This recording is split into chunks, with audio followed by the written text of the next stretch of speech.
American industry, invest in critical infrastructure, and build resilient supply chains here at home.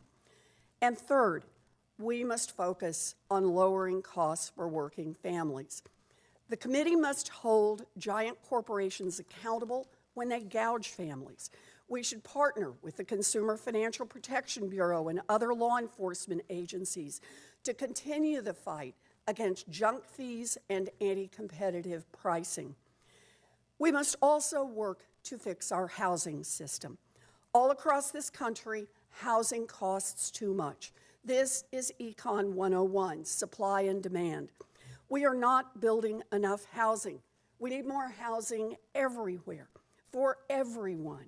Big cities, small towns, first-time home buyers, renters, seniors, veterans, students, people with disabilities, everyone, everywhere. To do that, we need to make some big changes. And to really move the needle, the federal government needs to be a good partner, investing in affordable housing and spurring local innovation to cut red tape. And we can and should do even more. It is time to crack down on corporate landlords that engage in illegal price fixing to drive up rents.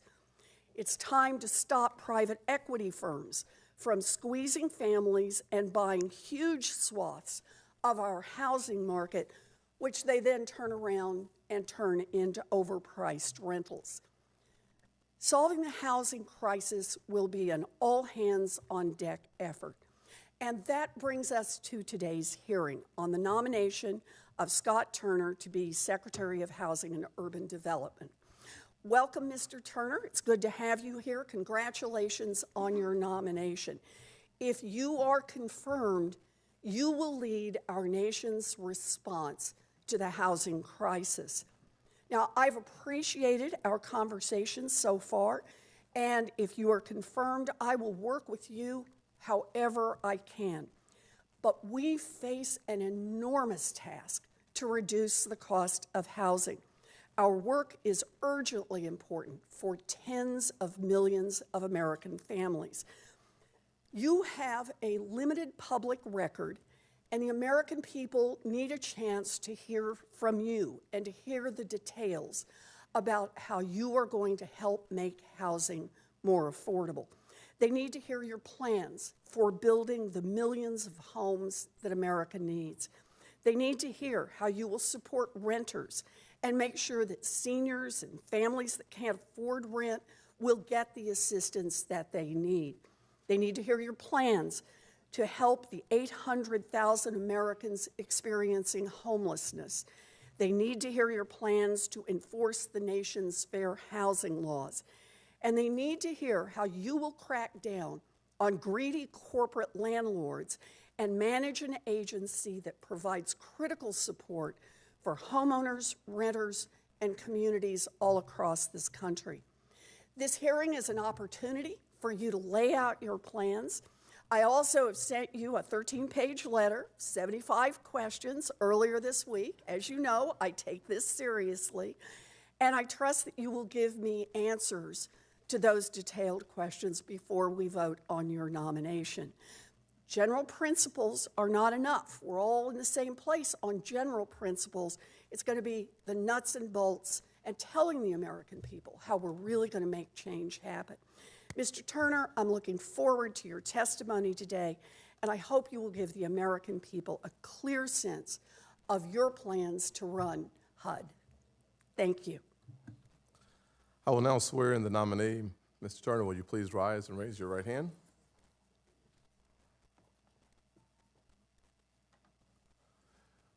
Do you swear or affirm that the testimony that you are about to give is the truth, the whole truth, and nothing but the truth, so help you God? Do you agree to appear and testify before any duly constituted committee of the Senate?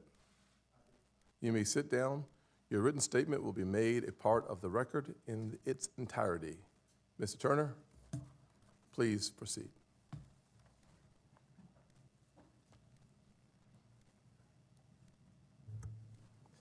Well, thank you, Mr. Chairman and Ranking Member Warren and the committee.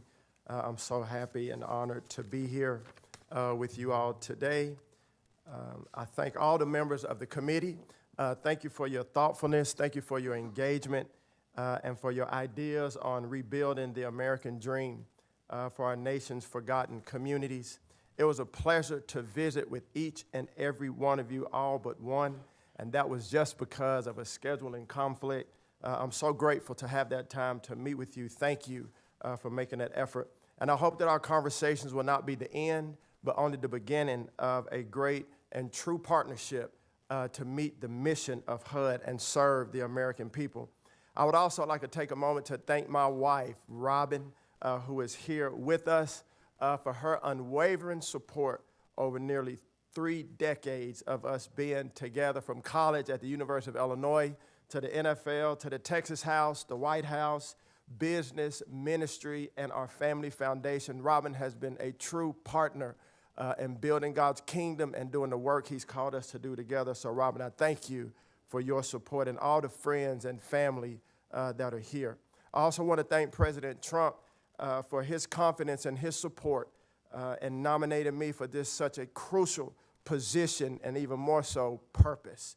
So I want to thank President-elect Trump. I sit before you today as a nominee to lead the Department of Housing and Urban Development. But deep down, committee members, this opportunity is also personal to me. I grew up as a kid, as it was mentioned before, in Richardson, Texas, and before that in Plano, Texas with my parents.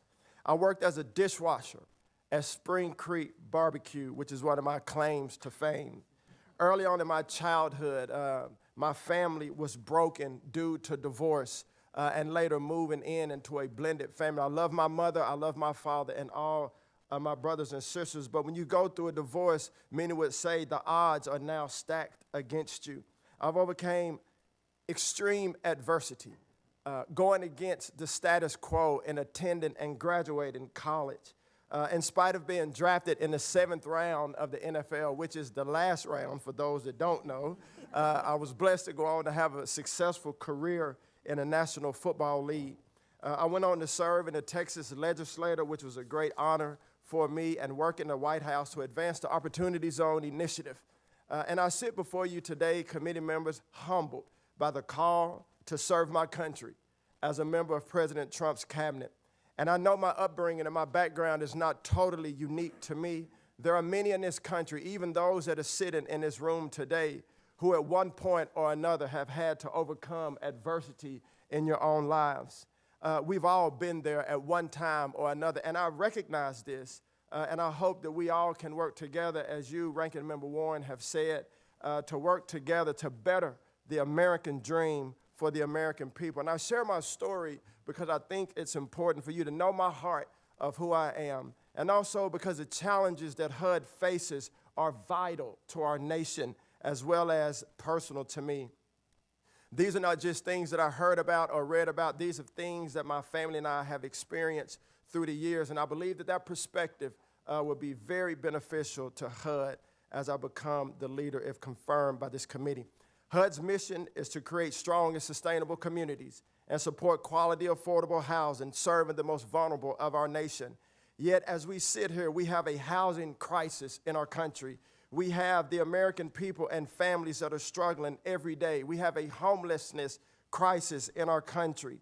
HUD, if you will, is failing at its most basic mission, and that has to come to an end. The point in time report that was sent out by HUD on December the 27th said there were 770,000 Americans homeless on one night in January of 2024. 770,000 plus people, many of which are families, were homeless. This cannot continue.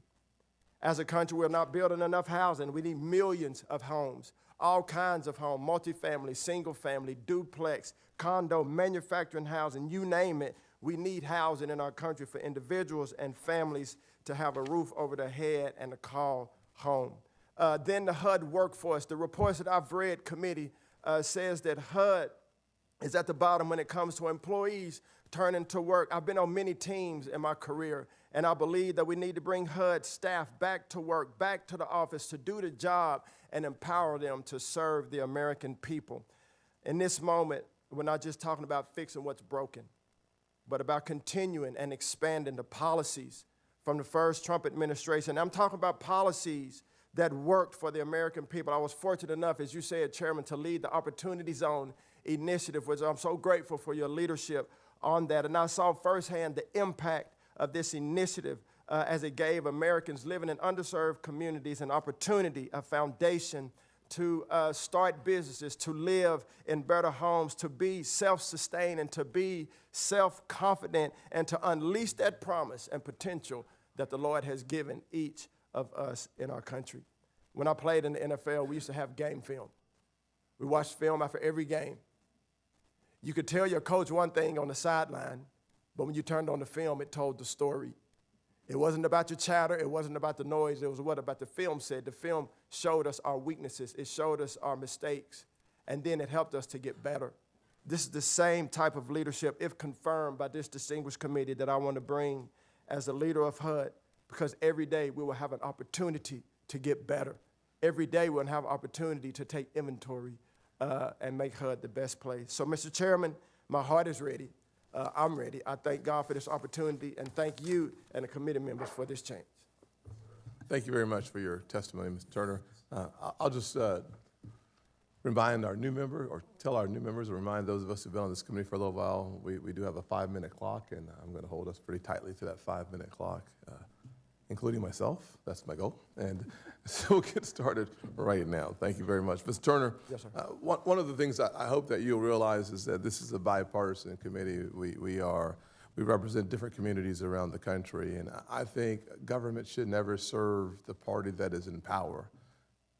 Government should serve all Americans, no matter whether we vote for you or not. Your job is to stay out of the political lane and serve the American people. So for me, one of the most effective ways to serve people is to go where they are, not ask them to come into the bubble of this building.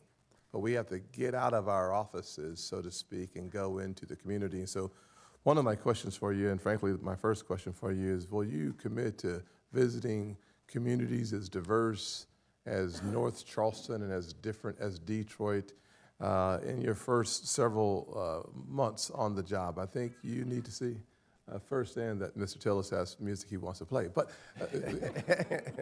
play that funky music. Anyways, I won't finish that. Anyways, I'll just say this, that I hope that you will go to Detroit, Michigan, and see the devastation and the sense of hopelessness that can be turned very quickly into hope.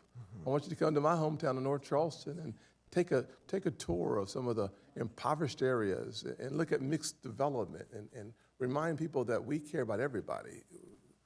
What do you say? Yes, sir. I'm in agreement. I remember when I was appointed to do the Opportunity Zone job as the executive director, after I thanked the president for the appointment, I said, Mr. President, I'm not going to be here because I'm going to the streets where the people are. And went to over 70 cities in our country, visiting places like Tamaqua, Pennsylvania, visiting places like Birmingham, Alabama, Dallas, Texas, Liberty City, Miami. And so, yes, sir, that is a commitment from you, from me to you in this committee, that I will go to the people of America, visit the neighborhoods, visit the leaders, the servant leaders in our country to see, what is the problem that you're having and how can we work together to come up with sustainable solutions. Thank you. And I think that's very important. Thank you. One of the challenges I think that we have is meeting the housing needs of our citizens. Frankly, I think Elizabeth and I both agree, is over 7 million needed units. I think a part of my Road to Housing Act suggests that the definition that we use for manufacturing needs to be updated. If we're going to meet the needs of the average person, I think improving the definition of manufactured home in the HUD code to remove the permanent chassis requirement is incredibly important. Do you support updating the HUD code to change the definition in manufacturing homes? Thank you, Mr. Chairman. And I know how important manufactured homes are when it comes to housing availability and housing affordability. And so to look at those codes and all the codes at HUD and take inventory and how we can reduce the burden and make it less cumbersome to build these houses, including manufactured housing, is a commitment I do give to you, sir. Thank you. You know, I said during my opening statement that the homelessness has increased by 30% since 2020. Yes. Devastating. Do you have specific thoughts in 30 seconds or so on how you would address the homelessness issue and start bringing it down some? Yes, sir. So homelessness, I think that we need to engage local communities and organizations, faith-based organizations, institutions that have real results as it comes to combating homelessness. I think the federal government can be a great partner, but we do need to engage those that are on the local level that have great results as it pertains to homelessness and work with them. I think the 50 Laboratories of Democracy gives us an opportunity to see what's working, what's not working. We should direct our attention towards those issues that are working. I had an opportunity to meet with some of my Democrat mayors in South Carolina, and one of the things that they were celebrating was the success of opportunity zones for the first time, bringing affordable housing back into their communities. And I've seen that in South Carolina, I've heard it in Maryland, I've heard it across our country, that this is one of the programs where my favorite mayors around the country, many of whom are Democrats, celebrate opportunity zones. Yeah. My favorite governors around the country, who are oftentimes Republicans, celebrate opportunity zones. Right. I'm not suggesting that we should celebrate opportunity zones, but I'm glad that they do. Can you speak to the benefit of opportunity zones, alleviating poverty and creating opportunities for everyday Americans? Yes, sir. In about 20 seconds. Yes, I'll do my very best. Opportunity zones were very impactful. And if you look at the reports that we did while running the Opportunity Zone Council, you'll see 1 million people were lifted out of poverty. Housing went up for minority families. Salaries went up for minority families. And so to give people an opportunity to invest in places that had not seen investment in many decades is great for our nation as it pertains to housing, affordable housing, and operating businesses. Thank you very much. Senator Warren. So thank you, Mr. Chairman. So, Mr. Turner, I want to ask you about why housing costs are so high. You recently said there is, quote, an ever-growing need for high-quality, affordable housing in our nation. Experts have said, as the chairman said, we need about 7 million new housing units in America. Now, there are a lot of explanations for our housing shortage. Local zoning and land use restrictions can make it harder to build homes. The cost of capital, which has been made worse by the Fed's decision to keep interest rates high, makes it even more difficult both to build and to buy housing. And there are places where the federal government can help. Take the HOME program. HUD gives grants to states and localities to help build and preserve affordable housing, and it works. In its history, HOME has supported the development of more than 1 million affordable units nationwide, including more than 100,000 homes in your home state of Texas.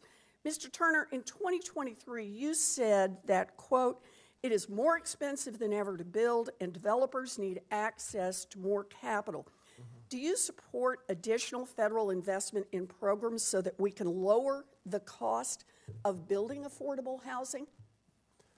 Thank you, Senator Warren. I appreciate our visit together, and thank you for your time in this. As you said, there are many factors to why housing is so expensive now. And I believe first we have to get our fiscal house in order in our country. Interest rates are at an all-time high. Inflation is at an all-time high. Fair enough, Mr. Turner, but yes, I'd just like to focus, because it is a big problem, and I'm sorry to interrupt, but the chairman's going to be tough on time. And that is, I just want to make sure I understand. Do you support additional federal investment in programs so that we can lower the cost of building affordable housing? Thank you, Senator Warren. What I do support is maximizing the budget that we do have and making sure that the money... So is that a no to additional investments?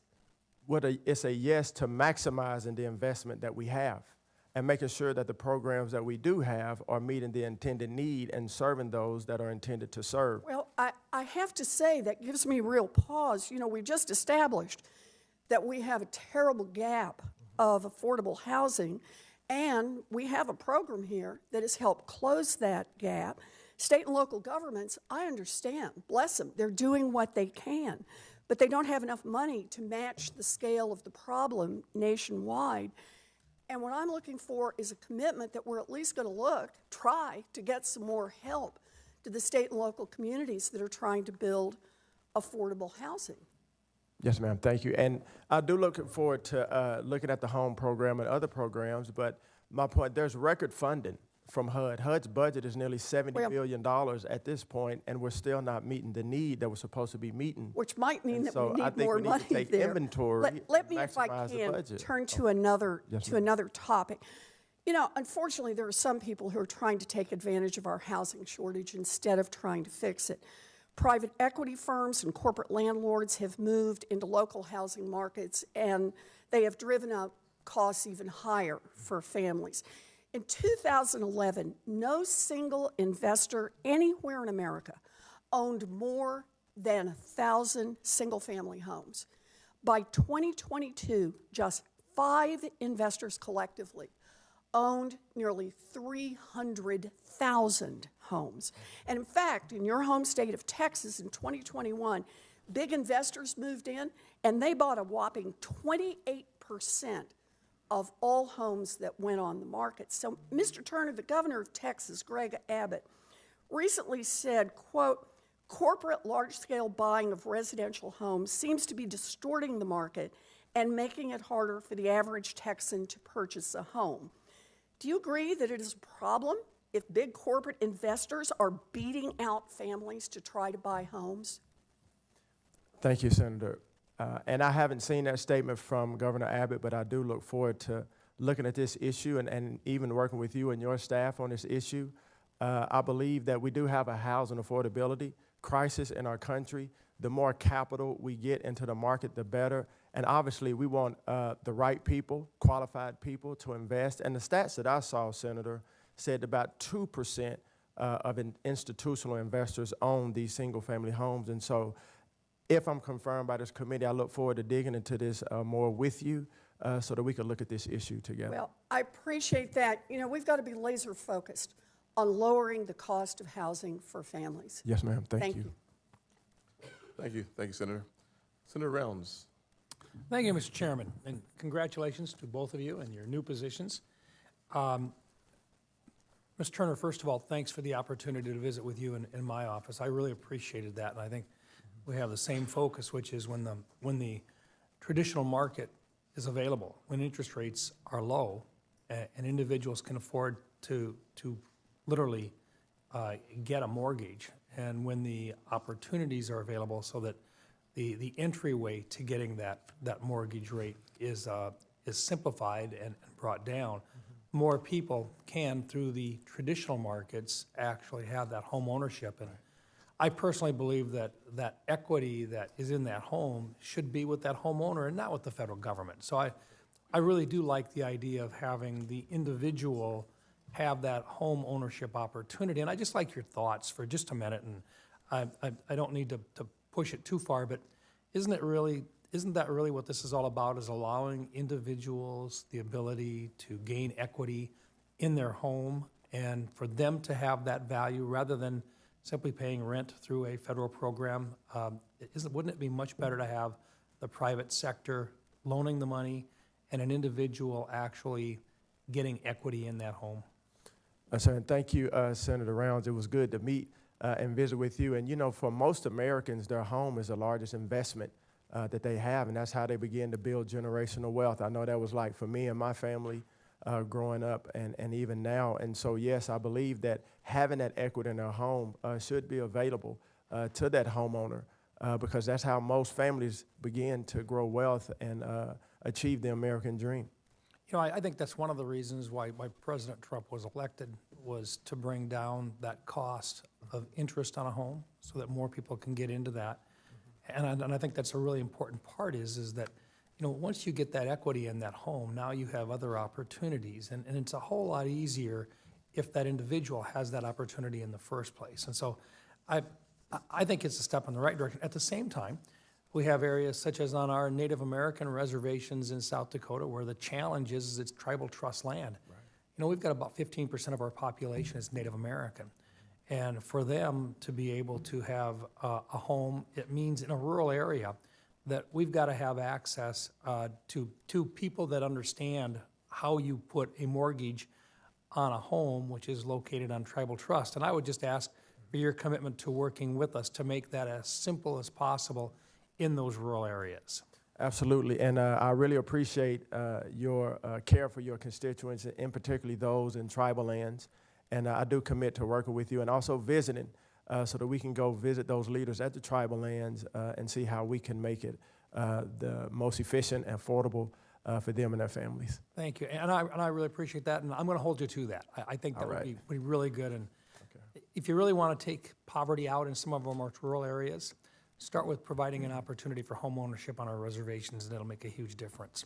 Yes, sir. And we were in our office, we talked about a number of items, but one of those items that we talked about was trying to cut the red tape and making federal programs work more effectively and efficiently. As a former state legislator, you undoubtedly understand the challenges and the costs associated with excessive federal overreach.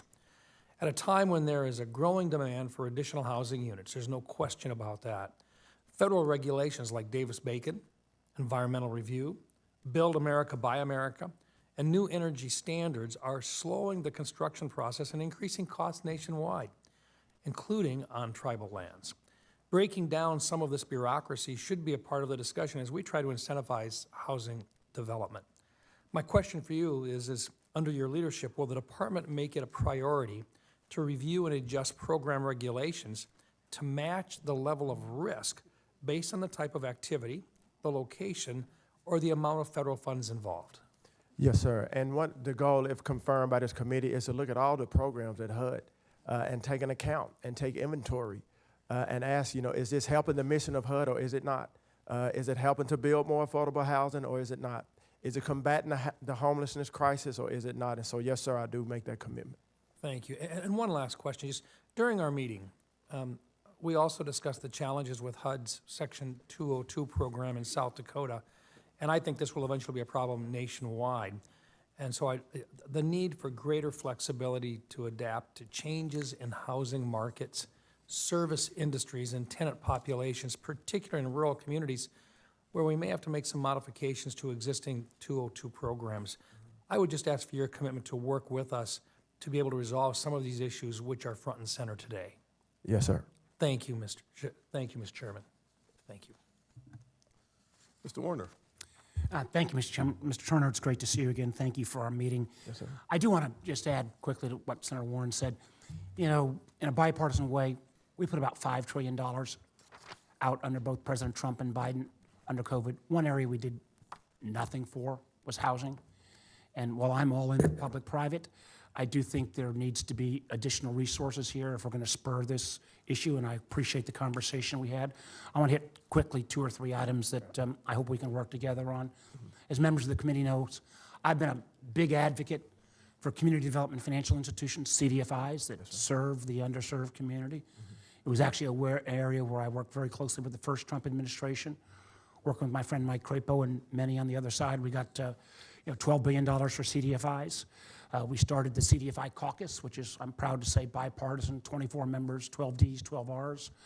I appreciated when we had the meeting, you talked about a CDFI in Dallas that had helped work to acquire a building, working with a church, a school building. Can you speak for a moment or two about the value of CDFIs and how we could further expand the vital role they play?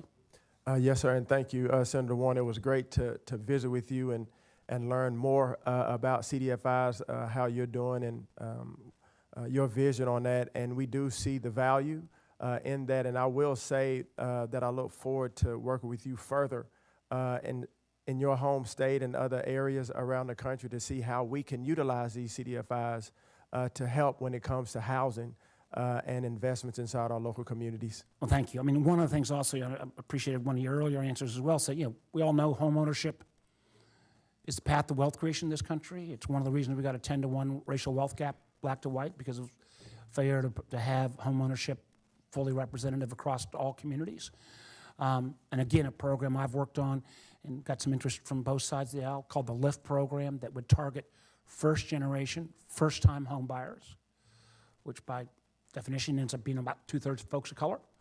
that would say if you qualify for a 30-year mortgage, what we would give you would be, you make those payments, you get a 20-year mortgage, you double the amount of equity that you obtain in that first 10 years. It is that wealth creation notion.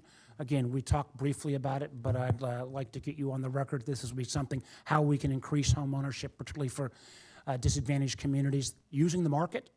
I'd love to get you saying some nice things about that. Oh, yes, sir. Thank you. And, you know, this program that we talked about briefly in your office, I do look to further going into that and learning more about it. As you say, you know, we do have a housing crisis in our country.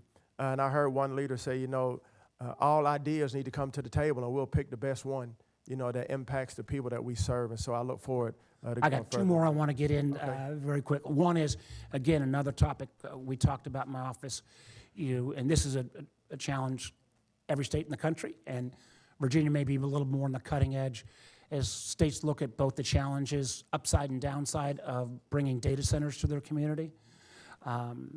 Generate a lot of revenue, also got some challenges. I talked about Henrico County, which is outside of Richmond, 400,000 person community, crosses the economic strata.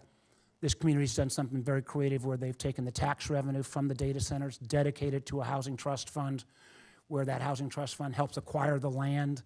And if you build some affordable housing there, you get waived a lot of the regulations. You don't have to pay your sewer permit fees, your regulatory fees.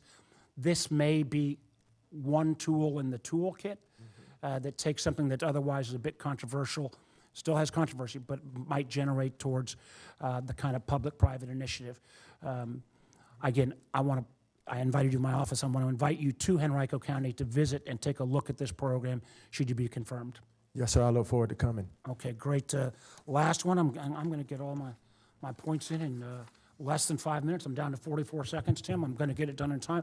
And that is opportunity zones. I think had a lot of potential. Again, Senator Scott, I was one of his wingmen on this. I still think they do need to be renewed, but they need to be updated as well. I think opportunity zones, particularly in terms of affordable housing, ought to be an area where we could put more focus, as well as small business development.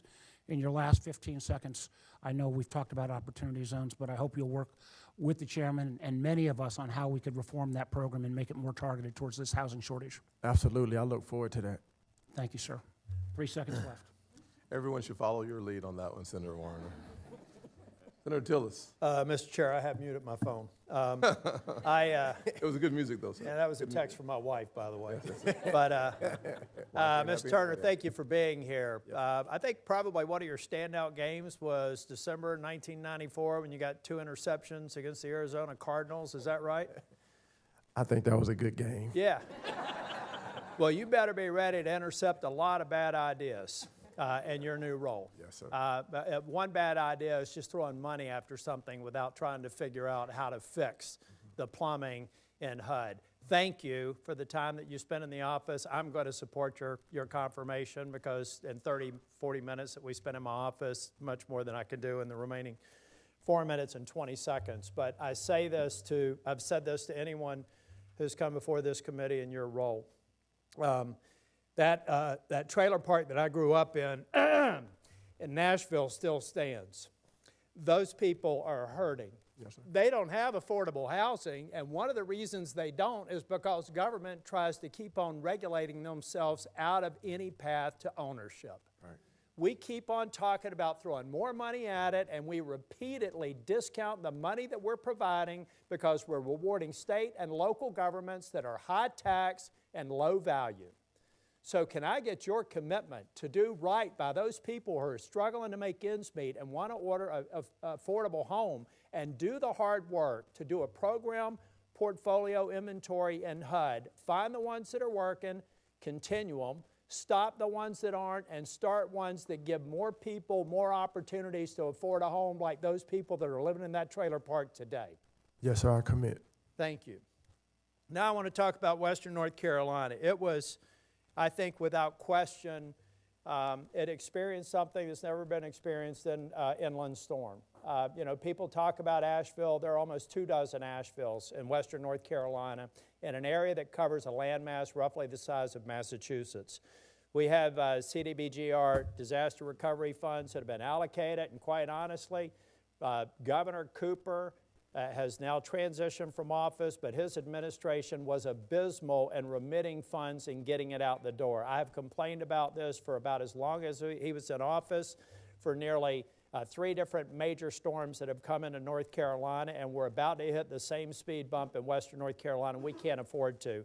Can I get your commitment to come down to North Carolina with me so that you can see firsthand what we need to do to make sure that we help those people? Yes, sir, Senator. I commit to coming. Thank you. Thank you. Now, with the time that you've spent, you made a reference. There are some people on this committee. You made a comment that's very important. We need to flood the zone and get more capital in if we're going to address the affordable housing problem. Do you think private investment, even private equity investment, is a bad thing to get capital in the market to fix this problem? You know, Senator, thank you for your question. I believe the more capital, the better. And there are companies out there that are investing in the market, and obviously they have to be qualified. They have to have a great track record. We don't want the wrong people investing. And do you agree that there should be transparency? We should know what they're doing, and we should make sure that being a part of the portfolio is producing more value for the people who need affordable housing? Yes, sir. I think transparency and accountability is key. Okay. And in the remaining time, tell me why you believe your life experience best qualifies you for this role. Because as I said in my opening statement, Senator, you know, these aren't just things that I've heard about. These are things that my family and I have experienced through the years. I had an uncle who was found homeless, and he was a veteran. When they found him, my family and I were able to come around him, to love him, to take him in, to give him the wraparound services that he needed. Not only was he homeless, but he was beaten and battered, and he had a life-debilitating disease, which ultimately took his life. He's with the Lord now.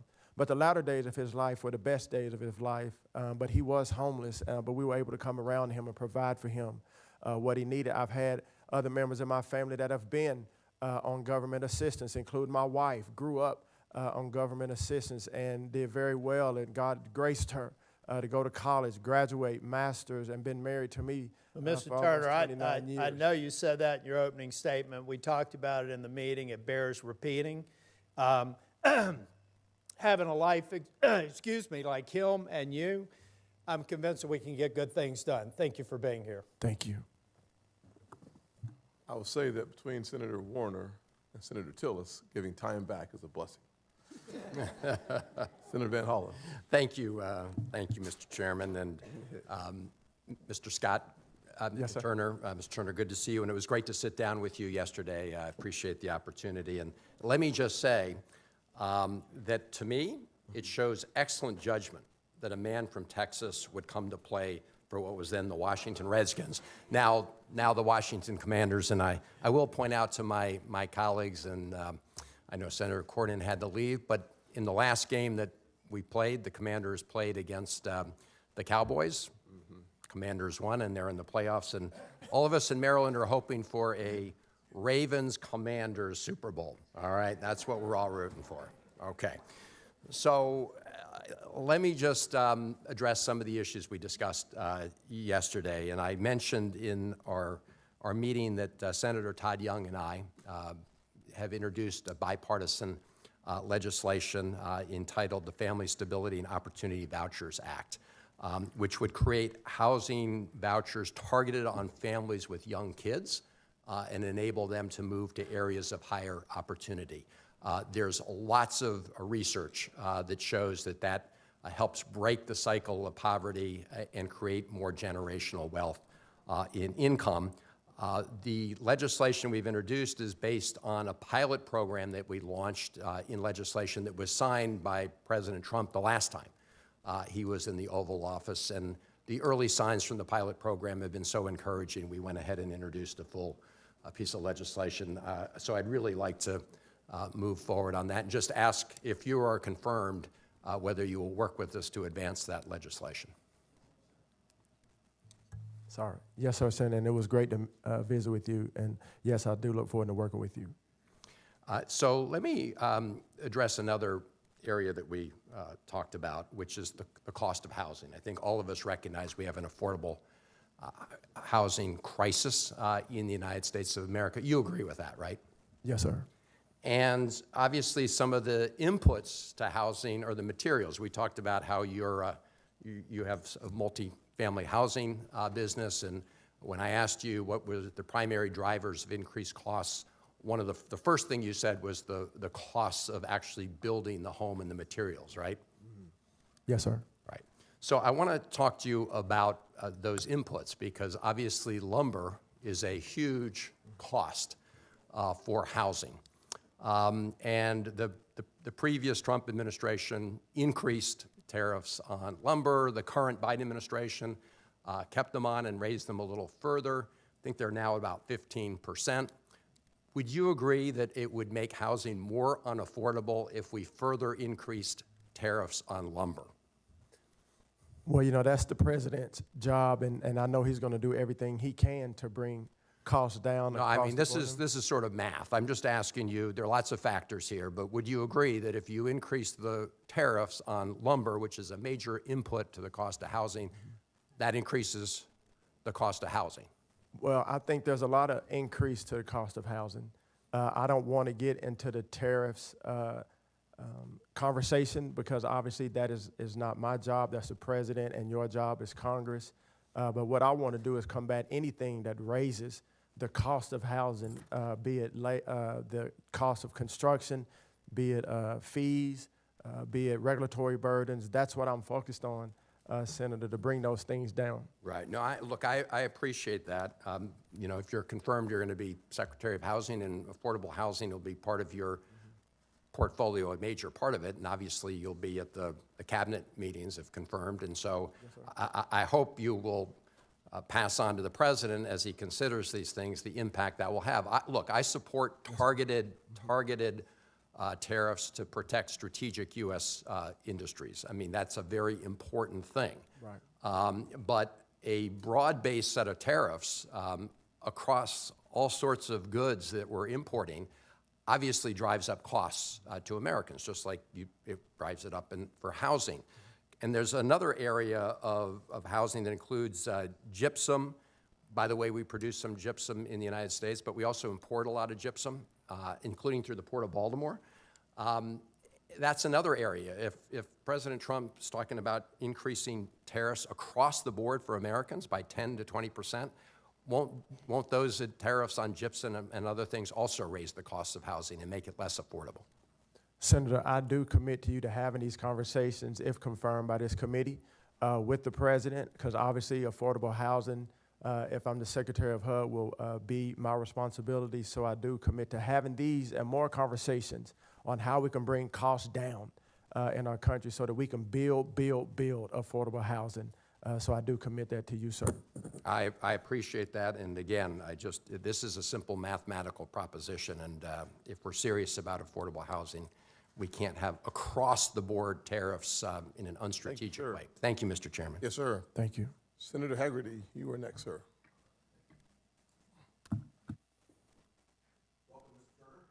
Thank you. Let me get this on here. Again, welcome. Glad to see you here. First, I'd like to talk with you a bit about what's happened with our nation's housing, our demand and supply perspective on that. I think it's well documented that we have a serious supply shorting of housing, about 4 million homes short, as I understand it. At the same time, the current administration has championed these de facto subsidies like tax credits, down payment assistance, and looser lending policies, which obviously will stimulate demand, but at the same time, they've pursued various regulatory policies that have had the effect of constraining supply. And we all know what happens when you constrain supply and you stimulate demand, prices go up. So we've seen massive inflation, not only in the cost of homes, but in rent. And I think that's been a big driver of the inflation that we suffered. So I really want to understand how you're thinking about affordability of housing and supply of housing in the context of this supply and demand dynamic. Thank you, Senator Hagerty. It's great to see you again. And yes, you know, we do have a affordability crisis. Regulatory reform, both from the federal government and the state government, is much needed. We want to make it more flexible and easier for developers to build affordable workforce attainable housing across our country. And so if confirmed by this committee, one thing that I want to do, which is top priority, is look at all the regulatory burdens from the federal side, and also to work with localities and states to see how we can ease those burdens so developers can build, and so that the supply goes up as the demand goes up, because right now we're not meeting that demand. Yeah, I want to come back to the state and local component in just a minute, but on the federal side, if you think about the federal interventions that have taken place I think the intention has been to stimulate affordable housing. Have they had the desired effect in your mind? Well, right now, it doesn't seem as if they have, because we have a crisis in our country. We've had record funding from HUD as it pertains to affordable housing, but yet we're still not meeting the need of those in need. We have waiting lists when it comes to affordable housing. So I think we need to take a deep dive and fresh look at the programs in HUD, and also working with the local governments to see how we can ease this burden, because we have families that are hurting that need affordable housing. I think we all share the same concern, and I look forward to working with you on that regard, particularly at the federal level. To go to the state and local level for a moment, I'd like to just share one of my experiences. Before I went into the previous Trump administration as ambassador to Japan, I served as, in effect, the Commerce Secretary of Tennessee. I ran the Department of Economic and Community Development. One of the areas that I was responsible for in that department was administering community development block grants. And this is just an example of an opportunity I see at HUD, because I went through a major streamlining process. Tennessee had a budget deficit of about $1.6 billion, so I went through my department and did a streamlining process that eliminated a very large number of positions in the department. That streamlining yielded much more efficient operations, and Tennessee began to thrive after we went through that reorganization. But one aspect of that was the elimination and streamlining of the division that administered the CDBG grants. And we were later forced by HUD to reinstate those positions. So rather than look at Tennessee and say, look, this is an opportunity to congratulate greater efficiency and streamlining, maybe use that as what we call a best observed practice across other states and bring more efficiency to bear. Something is wrong at HUD, whether it's regulatory or whether it's just a governance demeanor there that doesn't aim at these sorts of opportunities. You've had experience, certainly in the state legislative level and at the White House. I'd love to hear your thoughts on how we might get at greater efficiency there, and I know we'd all like to work with you here on this committee to support that. Yes, sir. Thank you, Senator. And you know, efficiency is key. Efficiency, transparency, accountability, and if confirmed by you and your colleagues on the committee, I do commit to going into HUD and taking an inventory, taking an assessment of all the processes, all of the programs, to see what's duplicative, what's working, what's not working, and streamlining those things so that we can be more efficient, because our number one job is to serve the American people that are the most vulnerable, low income, moderate income people in our country, as it pertains to housing, homelessness, disaster recovery, and those three areas are of utmost importance to the mission. So efficiency is the key so that we can better do that. I commit to you to do that. Thank you, Mr. Turner. Thank you, Mr. Chairman. On behalf of the chairman, Senator Smith. Thank you, Mr. Chair and Ranking Member, and it's great to be back in the committee, and welcome Mr. Turner to the committee. Yesterday, you and I had an opportunity to talk about some of the issues that I want to raise again with you here today in the committee, particularly what we can do to lower costs, lower housing costs for Americans. And I wonder if you could just talk a bit about what you see, what are your top one or two things that you're going to get after when you get into HUD to help lower costs for housing for Americans? Thank you, Senator Smith. It's good to see you again. And as we've said before with your colleagues, you know, regulatory reform is a big deal. And to bring down the cost by getting our fiscal house in order, bringing interest rates down, bringing inflation down, bringing the cost of materials down is something that will help developers and builders across our country to bring affordability down and build more houses. And so those things will have immediate impact and I look forward, if confirmed by the committee, to working towards that. So, Mr. Turner, I appreciate that, and I'm looking for some detail and some specifics about how you would get after this and how you want to accomplish this. I think HUD is a big and complicated agency, and I'm interested in hearing what your vision and your plan is. So let's dive in on something specific that I know many of my colleagues have done a lot of thinking about, which is what we need to do to increase housing supply. I think you and I agree that the United States needs to add many more homes across the whole spectrum, and we need to increase the supply. That's going to help lower rent. As Elizabeth says, it's basic supply and demand.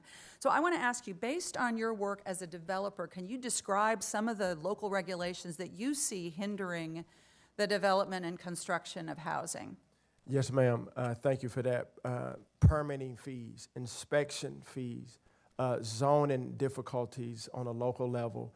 Every locality is unique in their needs, but these are some of the things that we see as developers and builders that are hindering developers from building affordable and workforce housing. And regulatory reform, Senator, just in multifamily alone, when you look at the regulations that it's almost 40% of the cost to build multifamily, and I believe it's 20 or 25% of the cost in single family.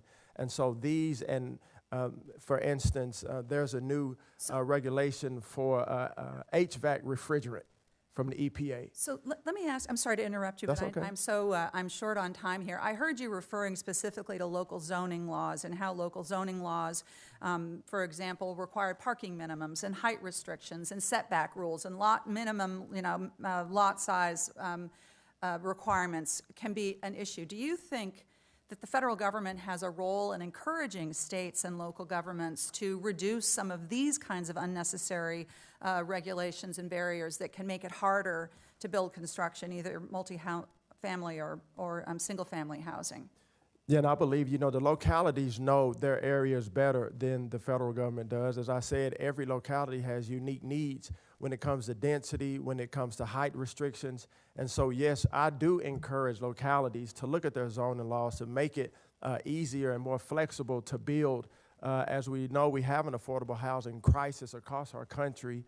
And so localities obviously are in the lead of that. We can encourage them to look at those zoning laws. Well, yeah, we encourage that, but I don't believe that we need to force or mandate it, but yes, encourage them to look at what they have so that we can build more affordable So having some, for example, we talked yesterday about the pro-housing program, which provides incentives to local governments to make these kinds of reforms, to make it easier for companies like the one that you once worked for example, have worked for, to get after some of those zoning restrictions. This is a matter that's near and dear to my heart because my hometown of Minneapolis has done excellent work here, and it has helped by reforming zoning laws, it has helped to boost the supply of housing.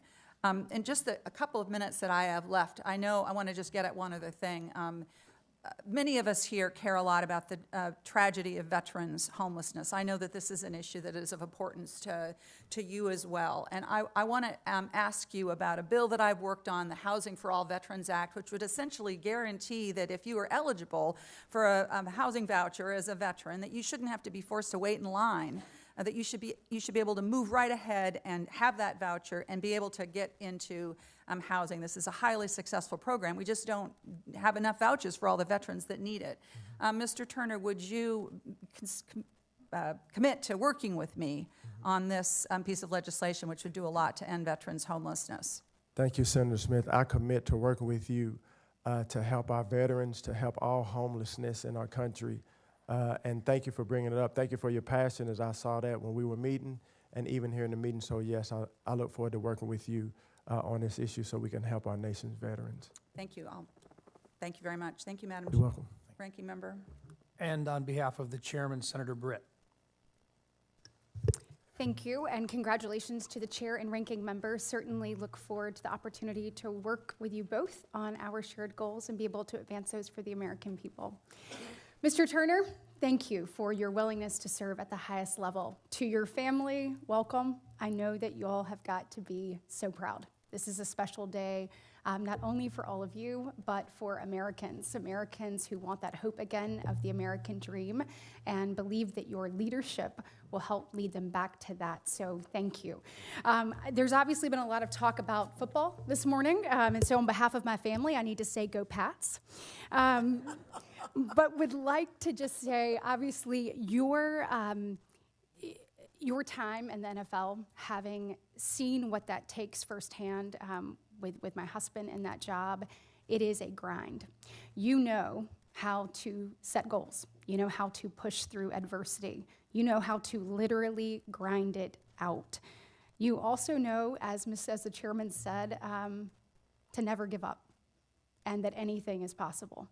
You also know what it means to be a part of a team, which is exactly what we need. We can't keep doing the same thing or highlighting what's supposed to be a star. It's got to be who's the best to put on the field to achieve the goal and achieve a win, and I look forward to seeing you do that at HUD. So I enjoyed our conversation in my office, learning about your experience in housing, learning more about what you did in the last administration, bringing opportunity zones to life. I thank you for your commitment to visit the state of Alabama. We look forward to having you and certainly are proud of your past trips there and the work that you've done alongside so many tremendous Alabamians. Look, we all know that we are facing a serious problem when it comes to affordable housing in this country. Whether it's inflation, whether it's high construction costs, whether it's interest rates, you name it. Low inventory. We got a lot of things that we've got to tackle in order to be able to fix this. And unfortunately, over the last 4 years of the Biden-Harris administration, these things have not gotten better. They have gotten worse. And so you are going to inherit a tremendous problem, but one that is critically important for people to be able to have their piece of the American dream and for so many to be able to have hope. I am thrilled about the Trump administration coming in, you being at the helm, getting focused back on solutions and getting real results rather than prioritizing overburdensome regulations or mandates or harmful price controls that ultimately only add fuel to the fire. Mr. Turner, I was encouraged to hear you say earlier that 2 of your top priorities are deregulation and also streamlining HUD programs and streamlining them for efficiency. We want them to work better and faster for the American people. I share these goals. I mean, when you look, it's been highlighted today, but when you look over the last year, homelessness jumping 18% in the last 12 months, 33% since 2020, it's absolutely unacceptable. You look at the fact that a new cost, home has now risen 30% since 2020, the cost of it, and 24% of that is directly attributed to regulation. I know that you agree that that is unacceptable, and it's clear that overburdensome regulation is part of this. Look, I want to just talk to you a little bit about your intention here to assess and measure the effectiveness of current HUD programs. Tell me what approach you're going to take there and how you're going to see what is working for the American people, what is not, and what is your plan in executing that. Well, thank you, Senator Britt. It's great to see you. Please tell your husband I said hello. Will do. So glad to see you all doing well. So, number one, and I've used this word before, inventory is, and taking an assessment is key. You have to know what's working and what's not working. My father used to work at a grocery store called Safeway in Dallas, and they used to take all the stuff off the shelves late at night or early in the morning. I said, Dad, what are y'all doing? He said, well, we're taking inventory to see what's causing us to gain and what's causing us to lose. And I think that same principle in my own life, my business, foundation, ministry, taking inventory of the programs that HUD is one of the first priorities we'll take. What's working for the American people, what's not? Is it building more affordable housing or is it not? Is it helping the homelessness in our country or is it not? Is it meeting the needs of Americans that we serve or is it not? And I think we go from there to come back to you, this committee, and Congress say, hey, this is what we have found. This is what works and this is what is not working. This is what is efficient and this is what is duplicative. And so I think those simple principles will do very well going forward. Excellent. Well, I look forward to working with you on that and your commitment to making sure that we get this right. Thank you. On behalf of the chairman, Senator Reed. Thank you, Senator Rounds. Welcome, welcome, Mr. Turner, very much. I want to welcome your family, too. Thank you, sir. No one serves alone, and you're going to be supported by these wonderful people.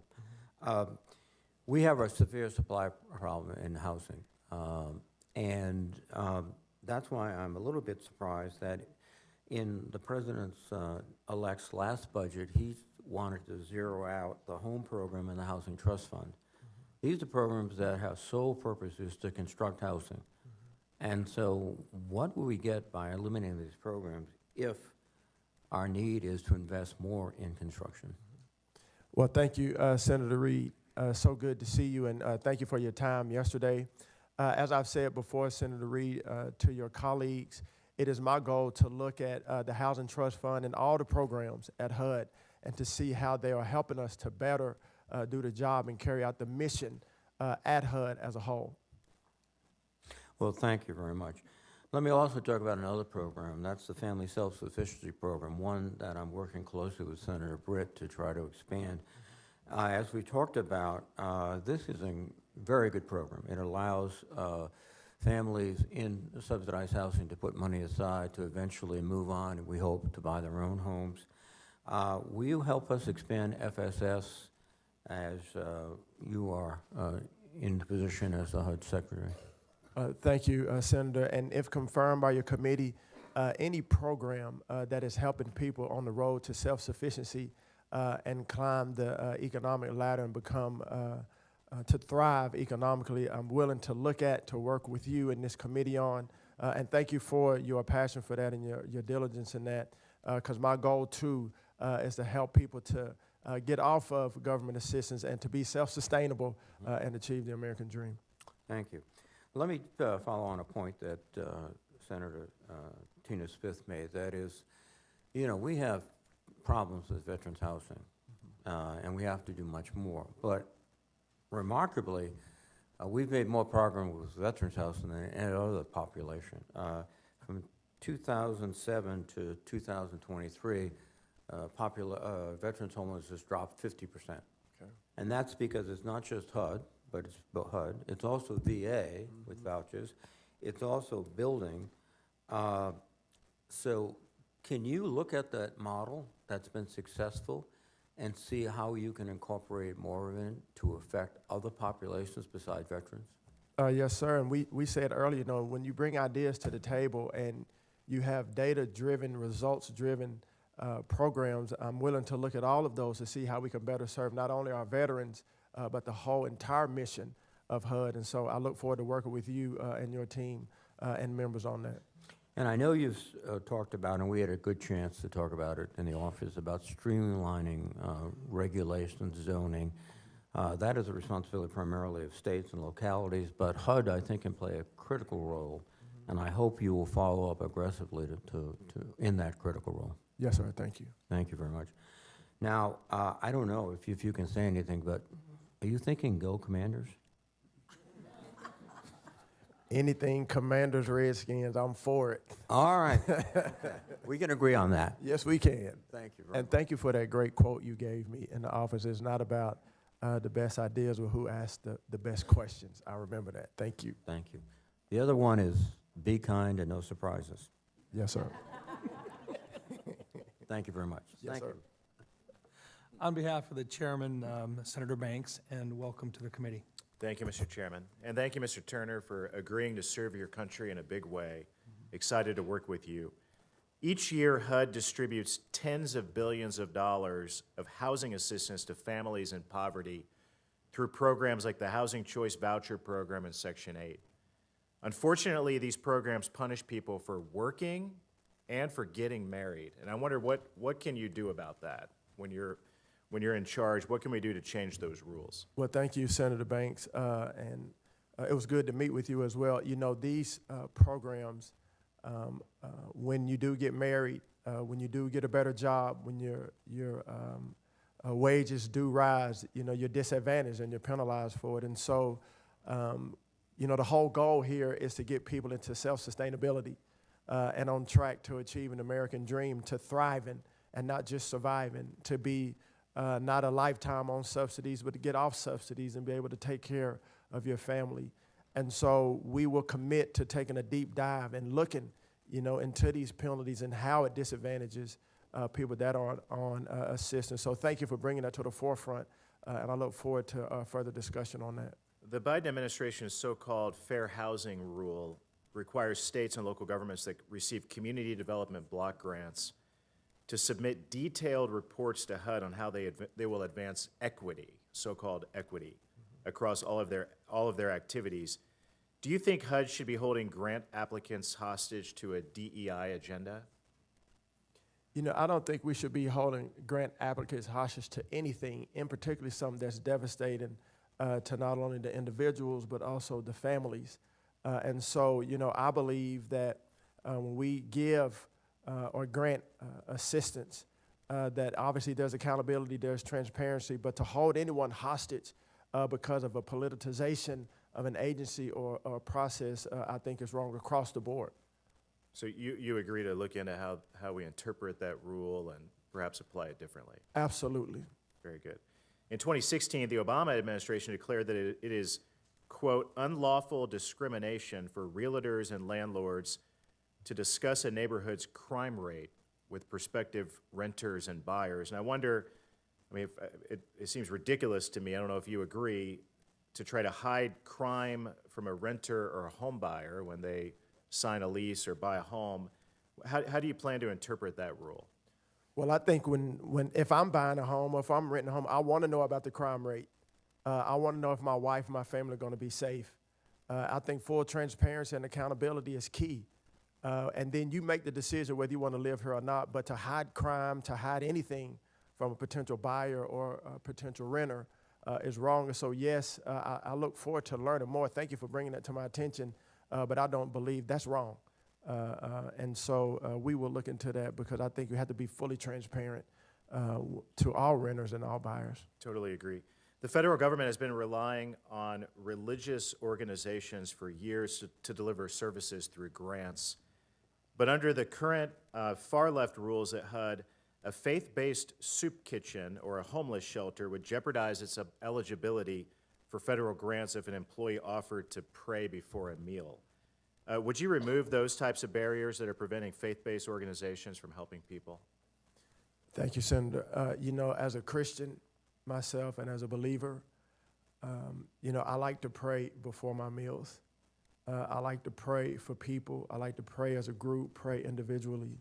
And I think it's something that we need to embrace, people of all faiths in our country. And so any barriers that keep people from faith of exercising that, yes, we need to take a deep look at that because, this is a country where we have religious freedom. We need to uphold that the best we can. The Biden administration finalized a rule last year that imposes extreme climate standards on any property that HUD finances. These standards will drive up construction costs by as much as $30,000, and they apply even if HUD only contributes a tiny amount of the funding. I wonder what your point of view is on that, and is there anything that we can do to fix that? Thank you, Senator. I do want to look further into that. Anything that is burdensome to build an affordable housing, we need to take a strong look at that and remove, be it climate, be it whatever it is, regulatory reform, because we have a crisis. And as I sit here before you, I'm focused on how do we build affordable housing in our country. And whatever is keeping us from doing that, obviously in the appropriate legal manner, we need to look at those across the board because we have people that are on the streets and we need to help them in housing. Thank you. My time has expired. Good use of your time, however. Senator Kim. Yeah, thank you, Chairman. Thank you, Ranking Member. I'm glad to be a part of this. Mr. Turner, I appreciated the conversation that you and I had before, and I'm glad we have a chance to be able to chat again.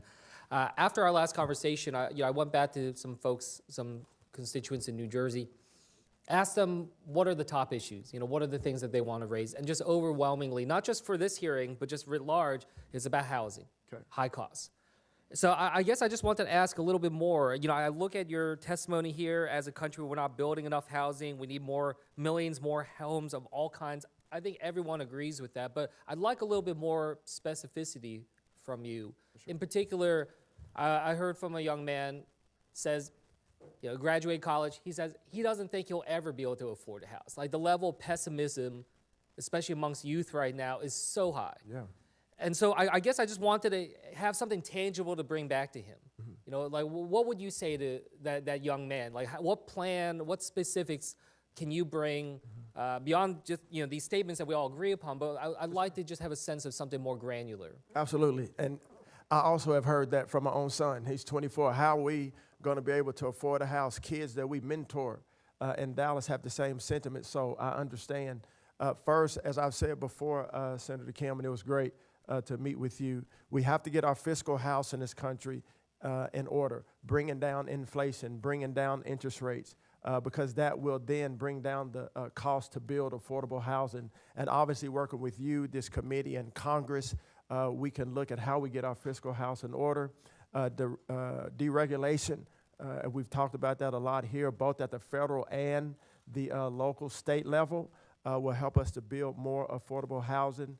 And those things, I think that when we do that and prices do come down and housing is built, that those that are in this younger generation will begin to have hope again. Because right now there's a lot of hopelessness in the younger generation about how they will afford a home. And so it is my goal, because it's personal to me. Well, I guess let me just expand a little bit more here. You said we need millions more homes of all kinds, single family, apartments, condos.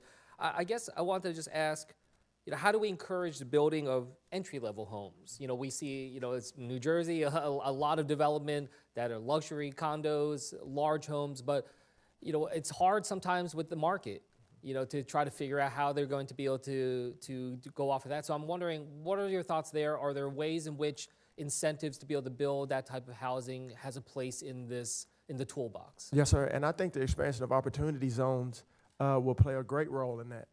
Because we saw a lot of affordable housing, first-time housing built, multifamily, duplex, single-family, manufactured homes built in opportunity zones. And so I think the expansion and the continuation of that initiative and program would give us a great advantage to meet that need. Well, I mean, I think that's right, but I think we also saw sort of an overemphasis upon commercial building when it came to opportunity zones. I think there was some challenge in terms of being able to direct that towards affordable housing. So that's something that, I think we should look at as we go forward. Another thing that I wanted to raise here, the Community Development Block Grant for Disaster Recovery.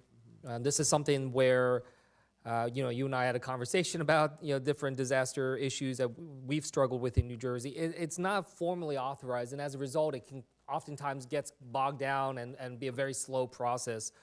So I want to just ask, is that something you've looked at in terms of whether or not you would support permanent authorization of that program? Thank you, Senator. Yes, that is something I begin to study.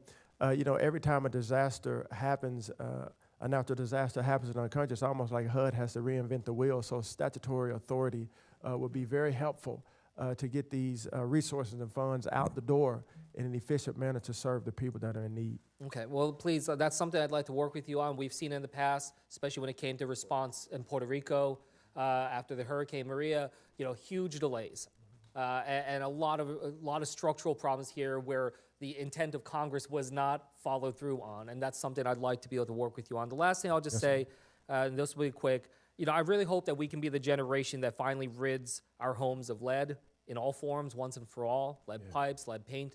A lot there that we can do when it comes to these work. Is that something you can agree upon? Is that something we can try to set out as a joint goal? Absolutely. Thank you. I yield back. Excellent job. Excellent work. Senator Kennedy.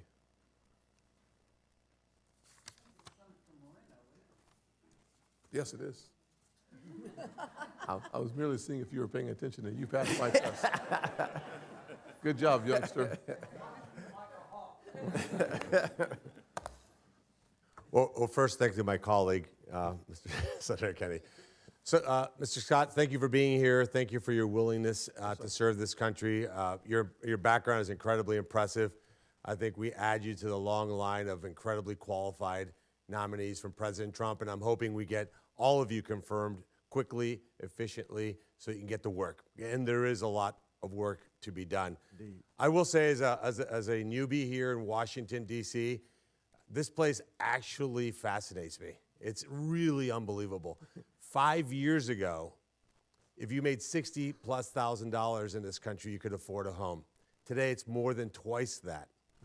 And you look at if you had supply and demand for dummies, you would open up page 1 and say, well, if you add 12 million illegals into a country in a period of time that require housing, perhaps housing prices will go up, and yet there's incredible denial about that fact. How do you think illegal migration, which has been completely insane over the last 4 years, has played into housing affordability? Well, thank you, Senator Moreno, and congratulations to you. It's great to spend time with you. In the HUD report that came out on December 27th, it noted that illegal migration or illegal immigration has caused a lot of the homelessness in our country. When you have 12 to 20 million people coming across illegally to our country, it's going to be a great burden on the economy, on housing, on homelessness, on health in our country. And so, as the report said, it is a huge burden, and that's something that I think that we, as a country, as you, Congress, as the White House, have to work to eliminate so that we can take care of the American people. Yeah, so basically the government allowed 12 million people to come into the country illegally over the last 4 years. They've unleashed fiscal stimulus unlike at any point in our history. Trillions of dollars of fiscal stimulus that led to higher interest rates. Then you look at the regulations that led to higher housing costs, and yet we convene to figure out how to lower housing costs. It is pretty remarkable process to watch as somebody who's from the outside.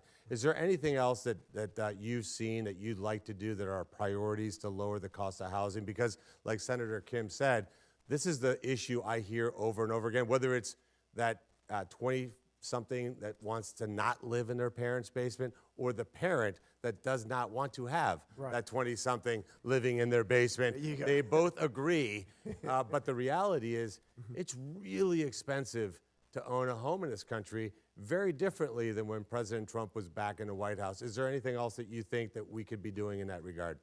Well, you know, so far we talk about regulatory reform. We've talked about bringing down the cost of material, the cost of construction, the expansion of opportunity zones, and I think engaging the private sector and bringing the private sector in, because, you know, people that do this on a daily basis, government can be a great partner. Obviously, the government is not the only solution. So to bring the private sector in to help with these solutions, that's something that I want to do if confirmed by this committee, is listen. You know, listen to those that are in the localities, listen to those that are in the private sector that have been successful in building affordable housing, workforce housing. I think that would be a great advantage for us. Well, thank you. And if I have one request for you. As you know, we need a lot of help in Cleveland. We have affordable housing, quote unquote, HUD subsidized housing. That I was just in a Homeland Security meeting talking about illegal migration and the need for, on the other side, they think the solution is to provide better housing to illegals at our border. There are housing projects in Cleveland that if we put illegals in those projects, we would be sanctioned by the UN for human rights violations. I would like you to see those firsthand. These are conditions that no human, let alone an American citizen, should ever be allowed to live in, and yet it's gone on. And quite frankly, as you know, a lot of people make a lot of money as a result of those kinds of conditions. I would love to have you come to Cleveland to see that firsthand. Yes, sir. Thank you. Thank you. I yield the rest of my time to my colleague from Louisiana. Thank you. Senator Cortez Masto. Thank you. Actually, I will take a pass. Certainly. Okay. I'm running we'll come back between to three you. committee hearings right Okay. now. Thank you. Senator Gallego. Thank you, Mr. Chair, and Mr. Turner, it was great meeting you in your office. As you know, Arizona is at the forefront of housing scarcity on all fronts, whether it's apartments, whether it's housing, whether it's new, old, and it's not just the metro area, it's even our rural areas. So, you know, I'm always looking out for the comprehensive solution, as well, of course, dealing with the rising homelessness, which are all kind of attached to this. So we talked about a couple of areas in my office, and just want to reiterate, you know, especially for our, number one, our families right now that can't afford housing. Last year, introduced the Housing Vouchers Fairness Act to address increased demand for affordable housing choice vouchers in our fastest growing cities. And for my colleagues here, what that basically means is there are some areas of this country that are not using their housing vouchers, largely because of either bad administrative process or the fact that just you guys are losing population. Places like Arizona, Nevada, Texas, and Florida have a demand for these housing vouchers. And as I said before, it's the HUD. HUD has the right to actually reallocate those vouchers if they're not being used. So just want to have a commitment that you're going to look at that because that would actually help put a lot of people off the streets and into housing. And especially, again, if they're not being used by anywhere else, they should be effectively used somewhere. Yes, sir, Senator, and it was great to visit with you and hear your care and your passion for your state and constituents. And yes, I do commit to working with you and looking further into that, as we said in our meeting. Thank you. And so, one of the things that we see in Arizona all over the country is that we have a lot of families in different situations, but we do see mixed status families. And I agree with a lot of my colleagues here. If you are an illegal immigrant, you shouldn't be receiving any subsidized housing. If you're two illegal immigrants living together, you should not receive any federal subsidized housing. But I am concerned about mixed status family, and that happens a lot in our world where you have one parent who is an American and who is legally here or has a child that's an American.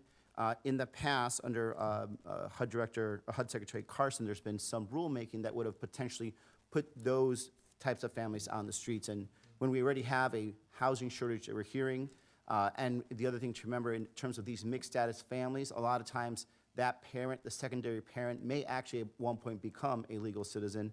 I'd like to make sure that you at least understand and do not rush to kick more people out of their homes, because you're likely kicking out a couple Americans in the process. And again, overall agree with the sentiment. We should not be using our federal dollars or in general tax dollars to house illegal immigrants. But when it comes to our potential of making some of our American families homeless, we have to be very careful about how we execute that. And want to make sure you understand that and work through that in the process also. Thank you, Senator. And then, so, when it comes to that, if you understand the mixed status family situation, American kid, American parent, undocumented, would you say that that's something that would be a reason to evict these families from federal housing? Well, Senator, one thing, if confirmed by this committee, as the Secretary of HUD, we have to take care of American citizens and American families. It's not only the right thing to do, it's not just what we're called to do, but it's the law. Even right now, we are not serving the amount of American people, American families that we've been called to serve. And so as a HUD Secretary, if confirmed by you and this committee, my job will be to uphold the laws on the books. And I know oftentimes we have to make hard decisions because we do not like to tear up families, but we have an obligation to serve the American people and uphold the laws on the books. Right. And recognize that these are American people. They're just in a situation where they're married to someone who is undocumented. And so this is why I'm asking specifically to make sure that you understand that there is a nuance, and all we're going to do is create more Americans, actually, that are going to be homeless if we rush to just evictions. Other areas that I definitely would like to talk to about is in regards to the Native American housing block grants.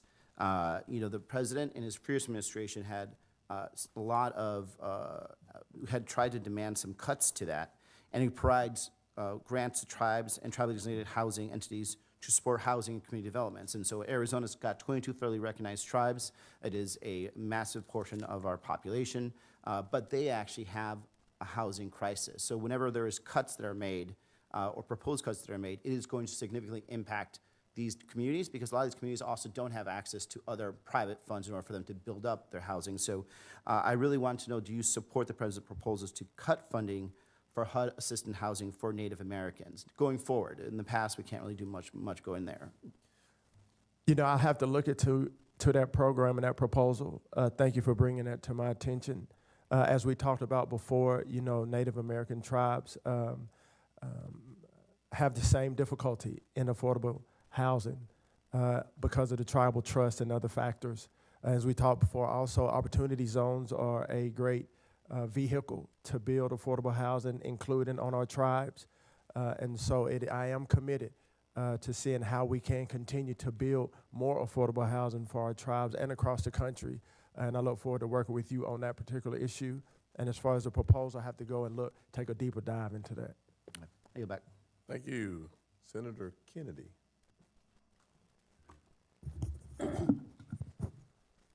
Thank you, Mr. Chairman. Mr. Turner, you have a very impressive resume and career, Thank you, sir. and I've enjoyed your testimony today. You will find that we in Washington, we never make the same mistake twice. We make it 3 or 4 times to make sure that we get it right. Now, I have been here 8 years. I have watched us, on a bipartisan basis, spend tens and tens and tens and tens and tens of billions of dollars on affordable housing. And the result is that 10 years ago, the average age of a first-time home buyer in America was 28. Today, it's 38. We're going backwards here. A house that cost 4 years ago $304,000, a lot of money, costs $423,000 today. Washington thinks it can command the tides of the housing market, and we can't. Right. State and local government have a lot more influence than we do, much more. And I have watched us give state and local government billions, and they gladly take the money, and nothing changes. Because a lot of folks, their home is their biggest investment. And they don't want affordable housing nearby. And some of them don't want any new housing nearby because of the pressure it puts on infrastructure. If we're serious about increasing housing starts in America, and I doubt this will happen because I don't think we in Washington have the oranges to do it. But we would turn to every state and say, look, we expect you to increase housing starts every year by 3%. Could be 2, could be 4, 3%. How you do it is your business. If you don't do it, we're going to cut by 1.5% all of the federal aid that we give to you, across the board. If you exceed the 3%, we'll give you an extra 1.5%. Canada's in the process of looking at this. Now you will see many in state and local governments have an epiphany. And they will get started looking at their zoning standards, looking at the set-asides and the setbacks, and have an honest conversation with their people. What do you think? Thank you, Senator Kennedy. So appreciate our time together, and thank you for your thoughtfulness and your ingenuity and thought. You know, incentives do a lot. I know playing in the NFL, you always wanted to get incentives in your contract. So does a stick. Yes. Stick does a lot. Yeah, too. it does. You know, the incentives we had back in the day were a lot less than the incentives I see these players get now. But anyway, I think that returning that control back and encouraging innovativeness and encouraging that accountability back to the states, I think is a great idea. And I want to hear more about that with you, but I do believe that when we incentivize growth, we incentivize building, we incentivize, you know, certain aspects when it comes to affordability, you know, competition always brings out the best. And so I look forward to hearing more and working with you on that. This isn't a question. Let me just give you an observation. You undoubtedly know this. One of the headwinds you're going to face now is the cost of insurance. I'm not talking just about flood. That's bad enough. I'm talking about fire and extended coverage. Under our chairman's leadership, Senator Rounds and I are working on a bill not just dealing with flood, but dealing with all casualties. We're going to have to face it. It's coming. We've all seen what's happening in California, but it's not just California. It's Appalachia, it's Florida, it's Louisiana, and we're going to have to address this. I'm not talking about government subsidies. I'm talking about setting up some sort of national program that invites as many people as possible to join so you can spread the risk, strict underwriting so that the premiums are not subsidized. And I hate to see the federal government get in the insurance business, but by God, it looks like we're going to have to, and I'm way over, but I used that extra time that Bernie gave me. Thank you, Senator. And 17 additional seconds. So you're right, he gave you extra time. Cortez Masto, exactly, who's counting. Thank you. Thank you, Mr. Chairman. Mr. Turner, it's good to see you again. Thanks for meeting with me. Great to see you, ma'am. And welcome to your family. Thank you. I know some of this conversation you already had with my colleagues, but I'm going to rehash some of it because particularly around housing and affordable housing, it is the #1 issue in my state. It is happening an issue for across the country, but in Nevada, this is something that we have been dealing with. We are a little bit unique in the sense that over 80% of our land is owned by the federal government. So we need support and work with the federal government to identify land where housing can be built, right? And that's where not only Department of Interior, but that's where HUD comes in, BLM and HUD working together. So I'll be looking at you to work with us there on those issues. But let me ask you this. I appreciate my colleague, Senator Kennedy's comments about federal funding. And if he wants to transfer federal funding to places where there's been effective use of it, he can send it to Nevada. There's more that needs to be done, but the federal financing is a key part of financing housing and affordable housing in Nevada. Let me just give you an example. We have the Patriot Place Apartments in Las Vegas. It is home to 50 formerly homeless veterans. And these homes were built thanks to HUD's Home Investment Partnerships Program and vouchers, among other programs. We have similar housing that's being built for our veterans, for our seniors, along with our working class, the men and women who are working a part of our key industries in Nevada. And so, unfortunately, for us, we've done all this great work. We need to continue it, but in the last Trump administration, Trump wanted to delay, cut, and eliminate HUD programs that build affordable housing. So my question to you is, would you support that position, even though we know the benefits it can provide for people in need? Thank you, Senator Cortez Masto. It was great to meet with you and visit with you about your beloved state of Nevada. As we said before with your other colleagues here, you know, my goal, as I said before, is to look at all of the programs within HUD and see what is successful and what's not successful.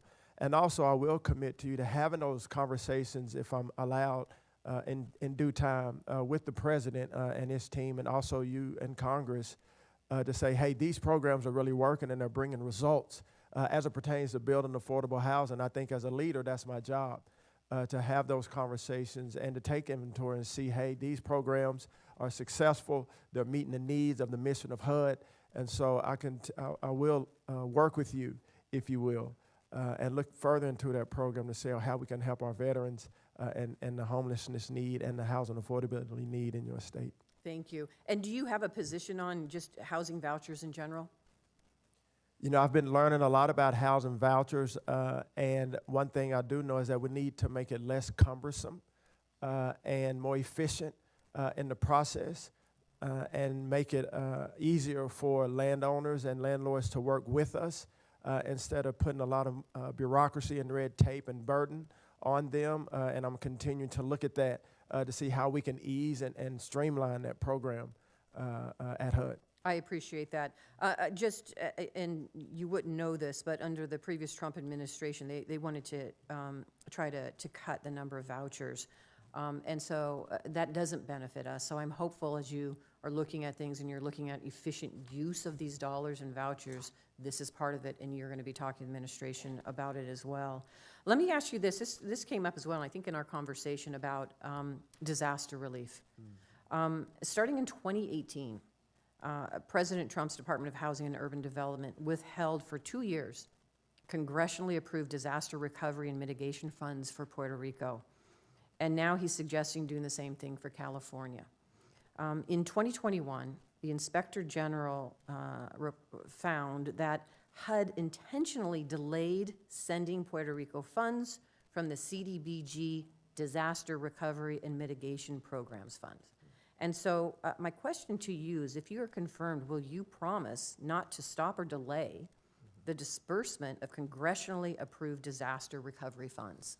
Thank you, Senator.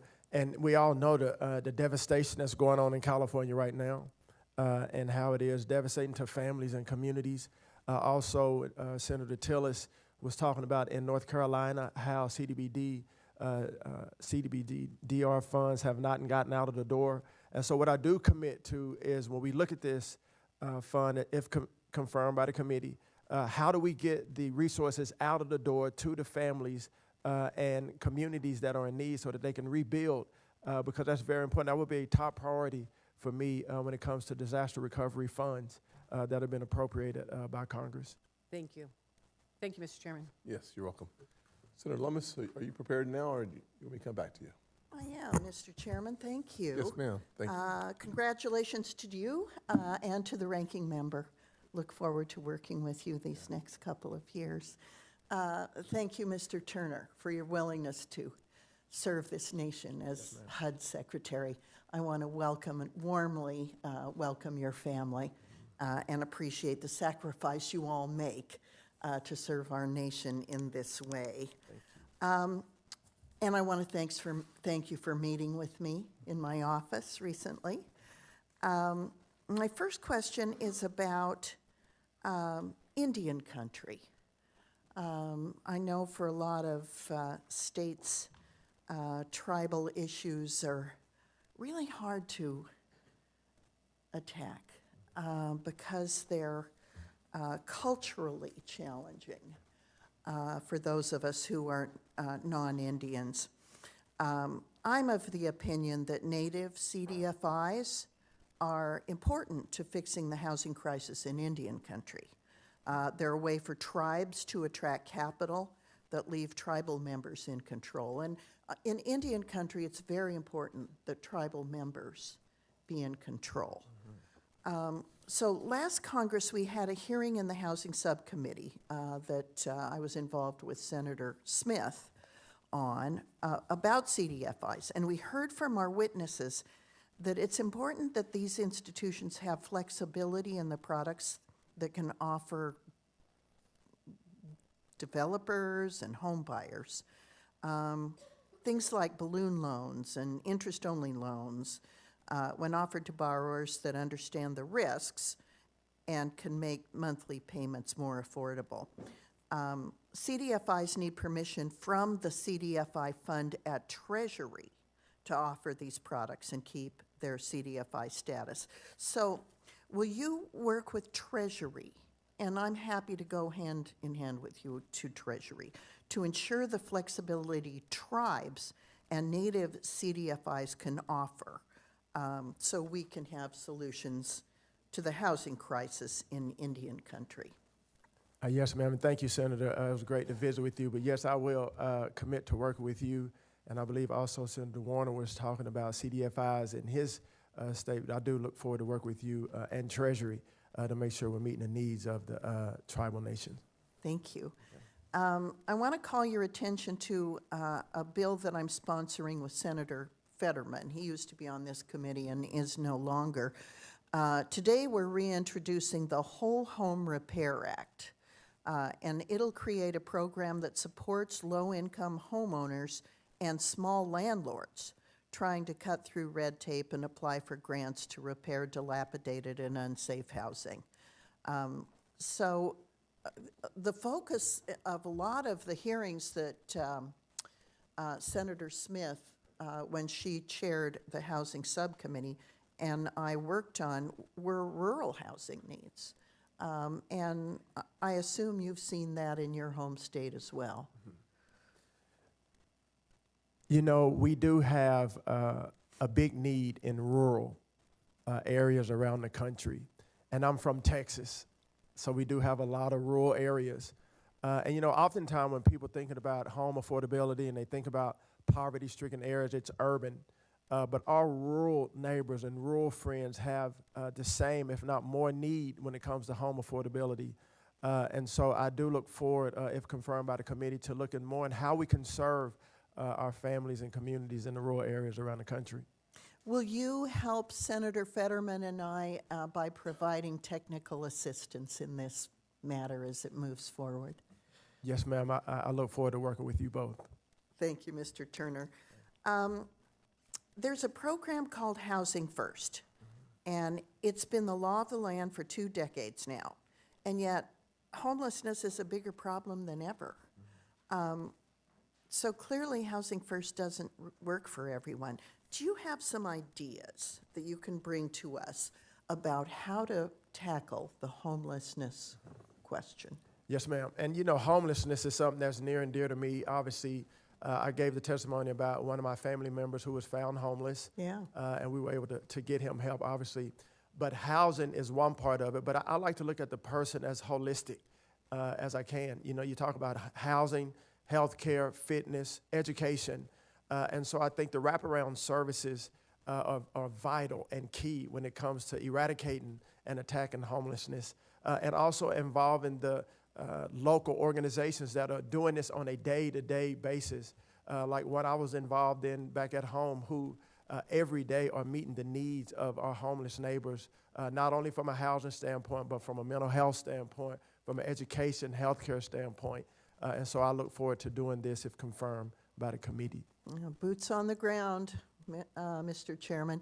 Thank you so much. My home state of Wyoming doesn't have any professional football teams, but we do have our University of Wyoming quarterback, Josh Allen, quarterbacking the Buffalo Bills. So obviously I'm a Bills fan, and looking forward to his progress this month. Thank you, Mr. Turner. Thank you, Senator. Thank you. Senator Blunt Rochester. Thank you, Mr. Chairman, Yes, and ma'am. thank you to you and the ranking member for the warm welcome. I'm looking forward to working with the members on this committee. Mr. Turner, I appreciate the opportunity to meet with you earlier this week and look forward to getting more clarity on some of your positions and plans. Yes, ma'am. I want to start with housing supply, an issue that you've heard over and over again in this committee, because we hear it over and over again in our states, whether it is the rural areas like in Delaware, or in Delaware we have coastal areas, whether it is our nurses or our teachers or unhoused, neighbors who are trying to find housing, or just young people, as Senator Kim mentioned, who are trying to get their first home. This is a crisis that is touching all of us. And you have publicly indicated that you recognize the growing need for high-quality, affordable housing in our country.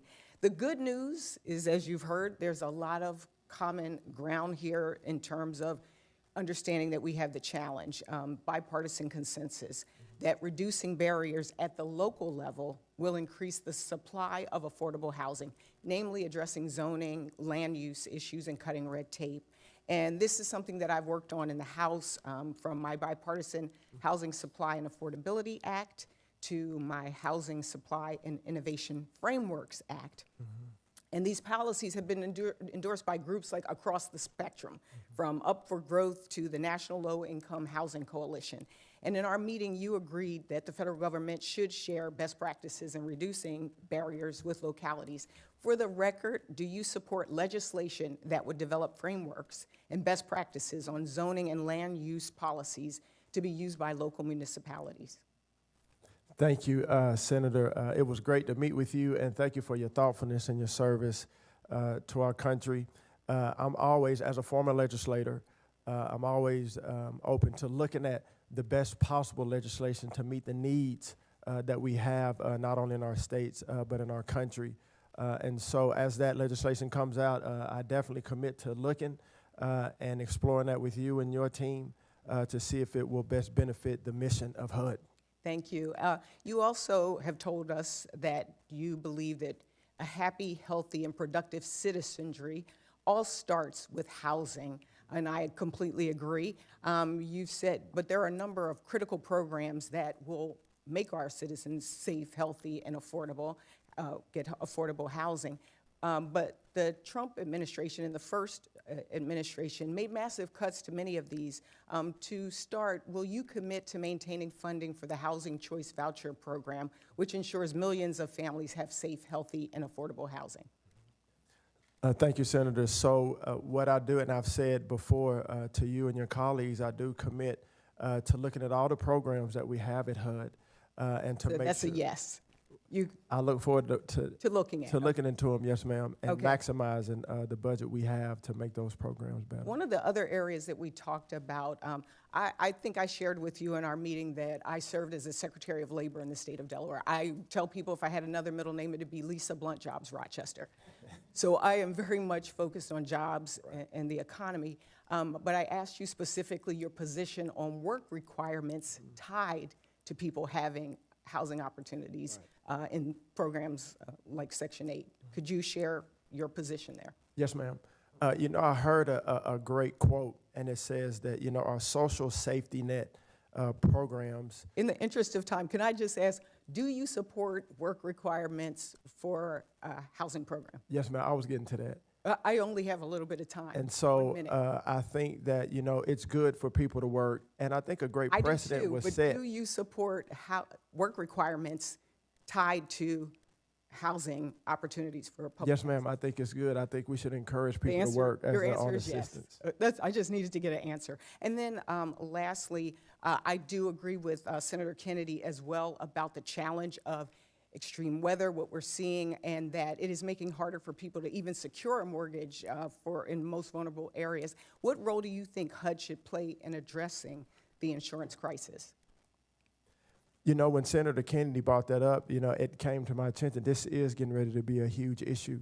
And I look forward to working with you and your team and the experts in the insurance, like our chairman, to see what we can do when these insurance crises come up, to learn as much as I can. I look forward to working with you on that, and also further discussion on the work requirements piece, because the one thing we don't want to see is money shifted to, that kicks people off, and then it's used for other things. We want to make sure that those who are most vulnerable, because it just exacerbates the problem. We don't want to exacerbate the problem. And I will end with Go Eagles. Boo. You had to get that in. At least I thought our time was up. I thought so too, to be honest with you. I will concede that this at least is an NFC East conversation we're having here. That's wonderful. Senator McCormack. Thank you, Mr. Chairman. Mr. Turner, good to see you. Yes, sir. It's a pleasure to meet with you in my office. And I'm excited to welcome you to Pennsylvania to see firsthand the housing affordability problems we have there. Maybe you can come to Philadelphia and Pittsburgh on your way to Cleveland to see Senator Moreno. Especially in Philadelphia and Pittsburgh, we've been hit hard, and these metro areas rank near the bottom nationally in new housing unit construction. And as such, you can, not surprisingly, the rent's up significantly, home prices are up, and interest rates have more than doubled. So we've got a real problem here in our two biggest metropolitan areas. You and I talked about this when we sat down about how to make housing more affordable, and we both agreed, I think, that regulations at the federal, state, and local level have significantly increased the time it takes for builders to get the approvals they need to get new projects built. And so if confirmed, how do you imagine that you'll be able to help fix, change, evolve the regulatory agenda to break down some of these federal barriers in particular, and to make it easier to build houses and get more supply in those areas? Thank you, Senator McCormack, and it was great to meet with you. Again, you know, I think that bringing in the localities, bringing in the private sector, listening, you know, to what the burdens are, listening to, you know, what the barriers are, and being a good partner and seeing how we can decrease regulation. Because on my mind and my heart in here today, we have a crisis in our country. And so whatever we must do together from a federal standpoint, from a state standpoint, from a local standpoint, to reduce those barriers, I'm willing to listen to and bring the best ideas to the table to build affordable housing for our country. Yeah. Well, the crisis is across all of our population. It's particularly problematic with our veterans. Yes. As you and I discussed, I'm as a veteran with a Commonwealth, a state that has the 4th largest veterans population. It's just shameful that we have so many veterans that have both honorably served our country and are homeless. So HUD's supportive housing program in partnership with the VA is a great initiative, but in essence, not enough veterans are getting the housing benefits they need or that they're even eligible for. So the question for you is, how can HUD improve its collaboration with the VA? And I just met with the nominee for the VA Secretary yesterday to ensure that the 720,000 veterans we have in Pennsylvania have access to this program. That's a great question, and I too had a great conversation with the nominee coming into the VA, and we have committed to each other to working together to meet the need of our nation's veterans from HUD and from the VA. So if confirmed by the committee, and also if he's confirmed by the committee, we've committed to that being a top priority, that the two agencies work together to meet the needs of our veterans. As I said before, I have veterans in my family, and so this is something that's very important to me as well, that we take care of our patriots. You know, I understand before I arrived that you had answered several questions on opportunity zones, but because it was such a signature part of the first Trump administration and because they were so effective, what lessons did you learn? What are the kinds of things you're going to be focused on in the opportunity zones, and in particular new learnings, new things from the experience you had in the first Trump administration? Great. Thank you for that question. I think that we can capitalize and improve on the successes we had, but also this time getting the rules out quicker so that we know exactly, what we're working with to give us an opportunity to build more affordable housing. I think it'll be a great vehicle for us to meet the need of the affordable housing crisis that we have in our country. Also to increase the operating businesses. We saw last time in opportunity zones when we created more operating businesses, more jobs were created, families were blessed, salaries went up. And so to create more and more of those, and also workforce training inside of opportunity zones, I think will be a key vital point of opportunity zones going forward. Thank you. Yes, sir. Thanks, Senator. And next will be Senator Brooks. First, I'd like to say thank you to Chair Scott and Ranking Member Warren for your leadership on this committee, for today's hearing, and for the privilege to serve on this committee. The Banking Committee has jurisdiction over many important issues for Marylanders, including housing, transit, and access to capital. I look forward to working with both of you and all of our colleagues on this committee to address the economic challenges facing our nation.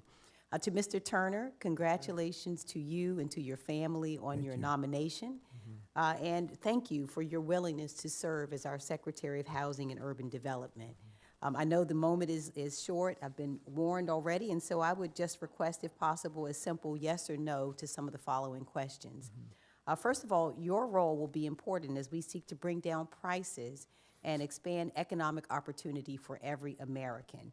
And I want to highlight two very important programs. We recognize that economic opportunity is directly tied to housing affordability for people of all income levels. First, two programs you've heard about already, the HUD programs, in particular Community Development Block Grant, as well as the Home Investment Partnerships Program. In 2024, Maryland received $52 million through CDBG funding, as well as $18 million through the Home Investment Partnership Program in 2024. The Home Investment Partnership Program in particular is the department's flagship program and the only federal block grant that is dedicated exclusively to the production of affordable housing for low-income households. As you know, the housing shortage has been one of the most persistent contributors to inflation. And like the rest of the country, Maryland faces an affordability crisis and is short nearly 100,000 housing units. The previous Trump administration has repeatedly proposed cuts to HUD's budget. Will you oppose funding cuts to CDBG and home programs? Thank you, Senator. And I'm sorry that we didn't get an opportunity to meet, albeit, it was a scheduling conflict, but I'm happy to meet you today. What I will commit to is looking at these programs and to maximize the budget. As you know, Congress holds the purse strings to the budget. My job, if confirmed as Secretary, is to maximize that budget to meet the needs of our country, to serve those we've been called to serve, and so I do commit to that. Thank you. But you will have an opportunity, if you're confirmed as Secretary, to oppose cuts to these important programs. And so my question is, would you oppose cuts to these two important programs? What I'll do is I will work with the President, I will work with Congress, and I will work with this team to make sure that the budget that we do have meets the needs of those that we are commissioned to serve. The affordable housing crisis affects Americans of all demographics in red states and blue states. And so will you commit to working with and consulting Congress on a bipartisan basis? Yes, I believe working with Congress is very important, and to be transparent with Congress is very important. So yes, I do commit with working with you all if confirmed by the committee. Thank you. Now, former Trump administration HUD Secretary Ben Carson, whom you've called a mentor, has called for placing political appointees rather than career experienced officials and many apolitical senior HUD leadership roles. Do you agree with this approach? What I do agree with that, as being a leader, you have to go look at your team holistically. And if confirmed by this committee, I do plan on looking at the team at HUD to see who and what we have and making sure that we have the best team in place to carry out the mission of HUD. I've been on a lot of teams in my life, and I've also been cut from teams, so I understand what that means. But at the end of the day, if I can, and I'm sorry because the hour is short, you don't want me, in other words, on your football team if I don't have experience on the basis of my political affiliation. So the question is just, would you prioritize political affiliation over experience? What I will do is get the best qualified people for the job. Okay. And finally, on a federal workforce question, Maryland is home to more than 135,000 federal workers who work hard every day. And the official Department of Government Efficiency, led by Elon Musk and Vivek Ramaswamy, has proposed laying off 75% of government workers. Do you support firing 75% of HUD employees? What I do support is encouraging people to do the job that they've been called to do. But also, I don't want to encourage people to do something I'm not willing to do. I will take the lead in that. And again, having the best people at the right time to do the job is my goal. Thank you. Thank you, ma'am. Yes, ma'am. Senator Ricketts. Thank you very much, Mr. Chairman, and congratulations on the new role. And Ranking Member Warren, thank you very much. I look forward to working with both of you on this important committee to address the issues with regard to our economic national security, the well-being of our economy, and the financial security of Americans. And looking forward to how we can work to cut the federal red tape around our federal housing programs and make them effective and efficient. And Mr. Turner, thank you very much for your past service to our country and your interest in continuing to serve our country here. And thank you to your family for being willing to sacrifice along with you as you do this. Yes, sir. As you're aware, we've talked about a lot. Affordable housing is just a critical national issue right now. And each state's particular housing needs are going to be different, right? It's going to be different between Nebraska and New York. And in my home state of Nebraska, a lot of our shortage has to do with available housing, not just affordable housing. So it's across the economic spectrum. And it's both urban and rural. And you've mentioned the rural part, and I appreciate that. Nebraskans have been hard at work to make sure that, all Americans can achieve the American dream of owning that household. When I was governor, one of the things we did is we passed a bill, our Rural Workforce Housing Fund, which we set aside $7 million that then communities, nonprofits, developers could apply for grants to be able to use that. One of the most effective ways we saw this is that they would turn into low-interest loans to be able to help the developers and the cities work together to be able to create either single-family homes or multifamily dwellings. And then once that was accomplished, would pay the money back and that could be used for another project. And in fact, that was so successful, 3 years later, we added another $10 million to that program. And then we also then re-upped that, a similar type of program with our middle income housing fund that was more focused on urban areas. And then I also gave priority to opportunity zones. You've talked a lot about that. We put state funds and dedicated from our State Affordable Housing Trust Fund to be able to help expand opportunity zones. I think that's a great opportunity that you mentioned. And then I also signed into law expanded low-income housing tax credits to be able to incentivize private developers to build affordable housing. So all these are things that, again, we did in Nebraska to be able to try and address some of these issues. And I point those out because, again, every state's going to be different. What I'd like to have you address is, how do you plan on working with states and local governments to leverage what the federal programs are and federal resources, but how can you work with states like Nebraska, and how might that be different from other states to be able to develop affordable housing? And how can you make sure that the states retain as much autonomy as possible to be able to address these needs while working with them? Thank you, Senator Ricketts. It was great visiting with you. I think that's simple. As the chairman mentioned before, going to the people, going to the states and listening to see, what has been successful in Nebraska, and taking note and say, if this has been successful, then being supportive of that and getting the government out of the way, getting the federal government out of the way, and allow you in your state and other states around the country to do those things that have brought them great success as it pertains to affordable housing.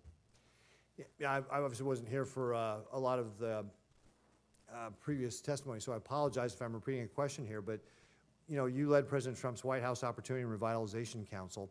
You worked to promote the opportunity zones. You've mentioned it a couple times here. Is this a policy you want to carry forward with you as HUD Secretary if you're confirmed? And are there changes to the program you would make based upon your previous experience? It absolutely is a policy we want to carry forward because the impact of it was tremendous. And obviously, in every policy, every piece of legislation, every program that's been successful, there's always things you can tweak.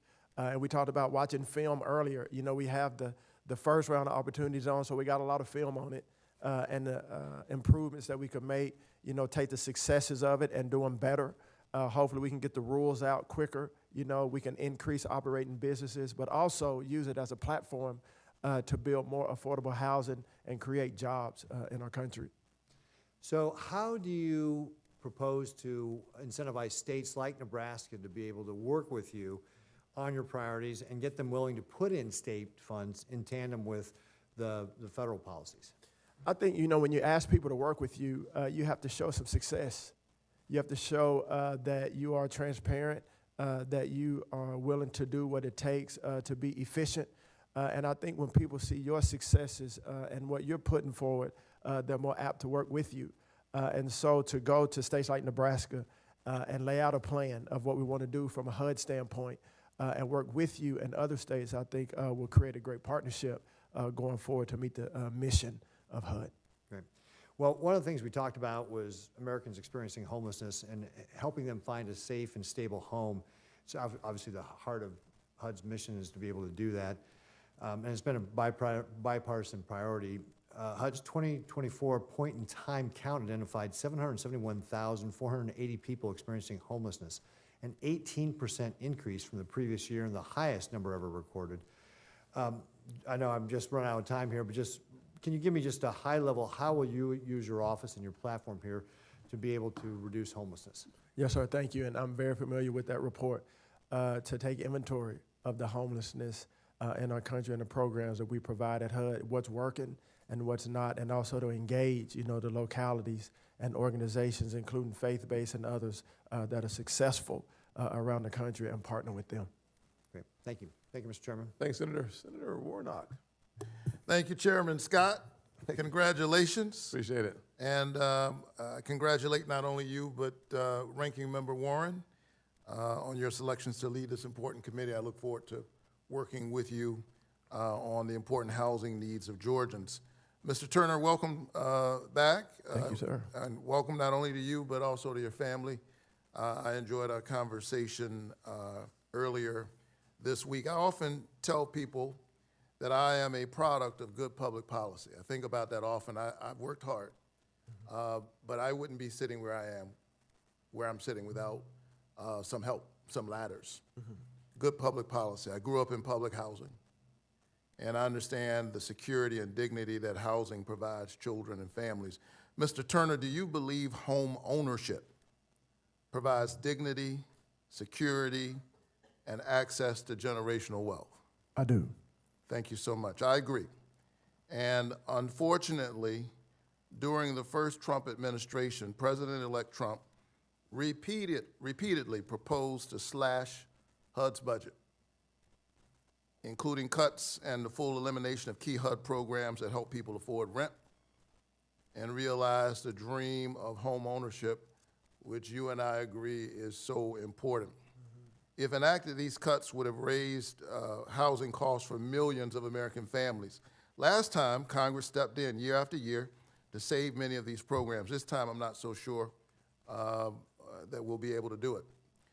Mr. Turner, if confirmed, will you commit to being a voice in the administration against severe cuts to HUD's budget at a challenging time, including programs that help people afford rent and home ownership? Thank you, Senator. What I do commit to, you and your colleagues in Congress, you hold the purse strings. Obviously, the president presents his budget, appropriations. They present the budget, and you all vote on it, and the president signs it into law. My job and my goal, if confirmed by the committee, obviously, is to maximize that budget, to meet the needs of the American people, and to carry forth the programs at HUD. So I do commit that to you. Will you be a voice to hold the line to protect programs that provide the dignity of home ownership and make rent affordable for working class people, for poor people? I do commit to having those conversations with the president and with Congress as it pertains to being an ambassador and a voice for HUD and to maximize the budget that we are given to make sure those programs are efficient and meeting the needs of the American people. I do commit that to you.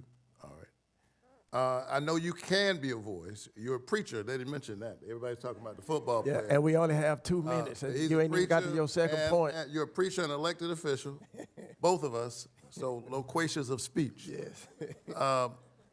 But this is a serious issue because the racial home ownership gap has been widening over the last few years. Yesterday, we celebrated Dr. King's actual birthday. Monday is the holiday.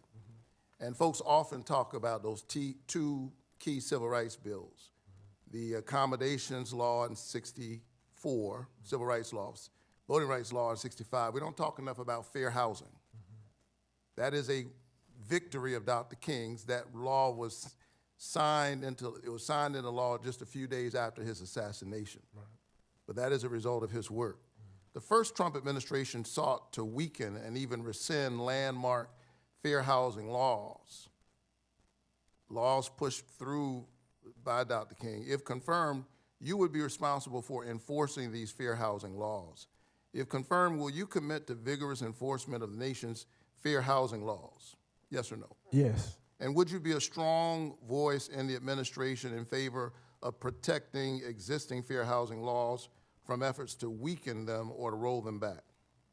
I do commit to upholding the fair housing laws, yes, sir. So one of the overlooked drivers of racial wealth inequity within our housing system is the very well-documented pattern of lenders and the appraisal market persistently assessing the value of black and brown homes lower than white homeowners. You and I discussed this a little bit the other day in my office. And my staff sent you some background information and data on appraisal bias. This is real money, hurting real people. In part at my urging, the Biden administration took steps to crack down on appraisal bias with HUD leading an interagency effort. If confirmed, will you commit to continue to use HUD's tools and authorities to crack down on appraisal bias, including by continuing to provide consumers with data to push back on suspected bias? Thank you, Senator.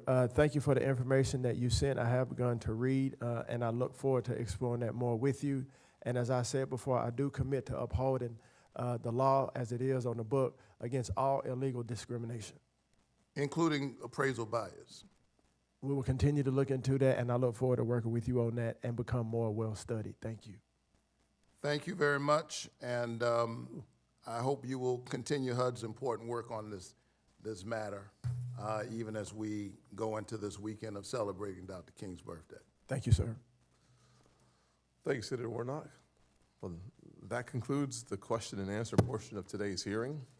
Prior to adjourning, I have some final housekeeping announcements. Okay. Before I do that, though, thank you for being with us today, Mr. Turner. Yes, sir. For senators, we allow on questions for the record, you must submit them by noon tomorrow, January 17th.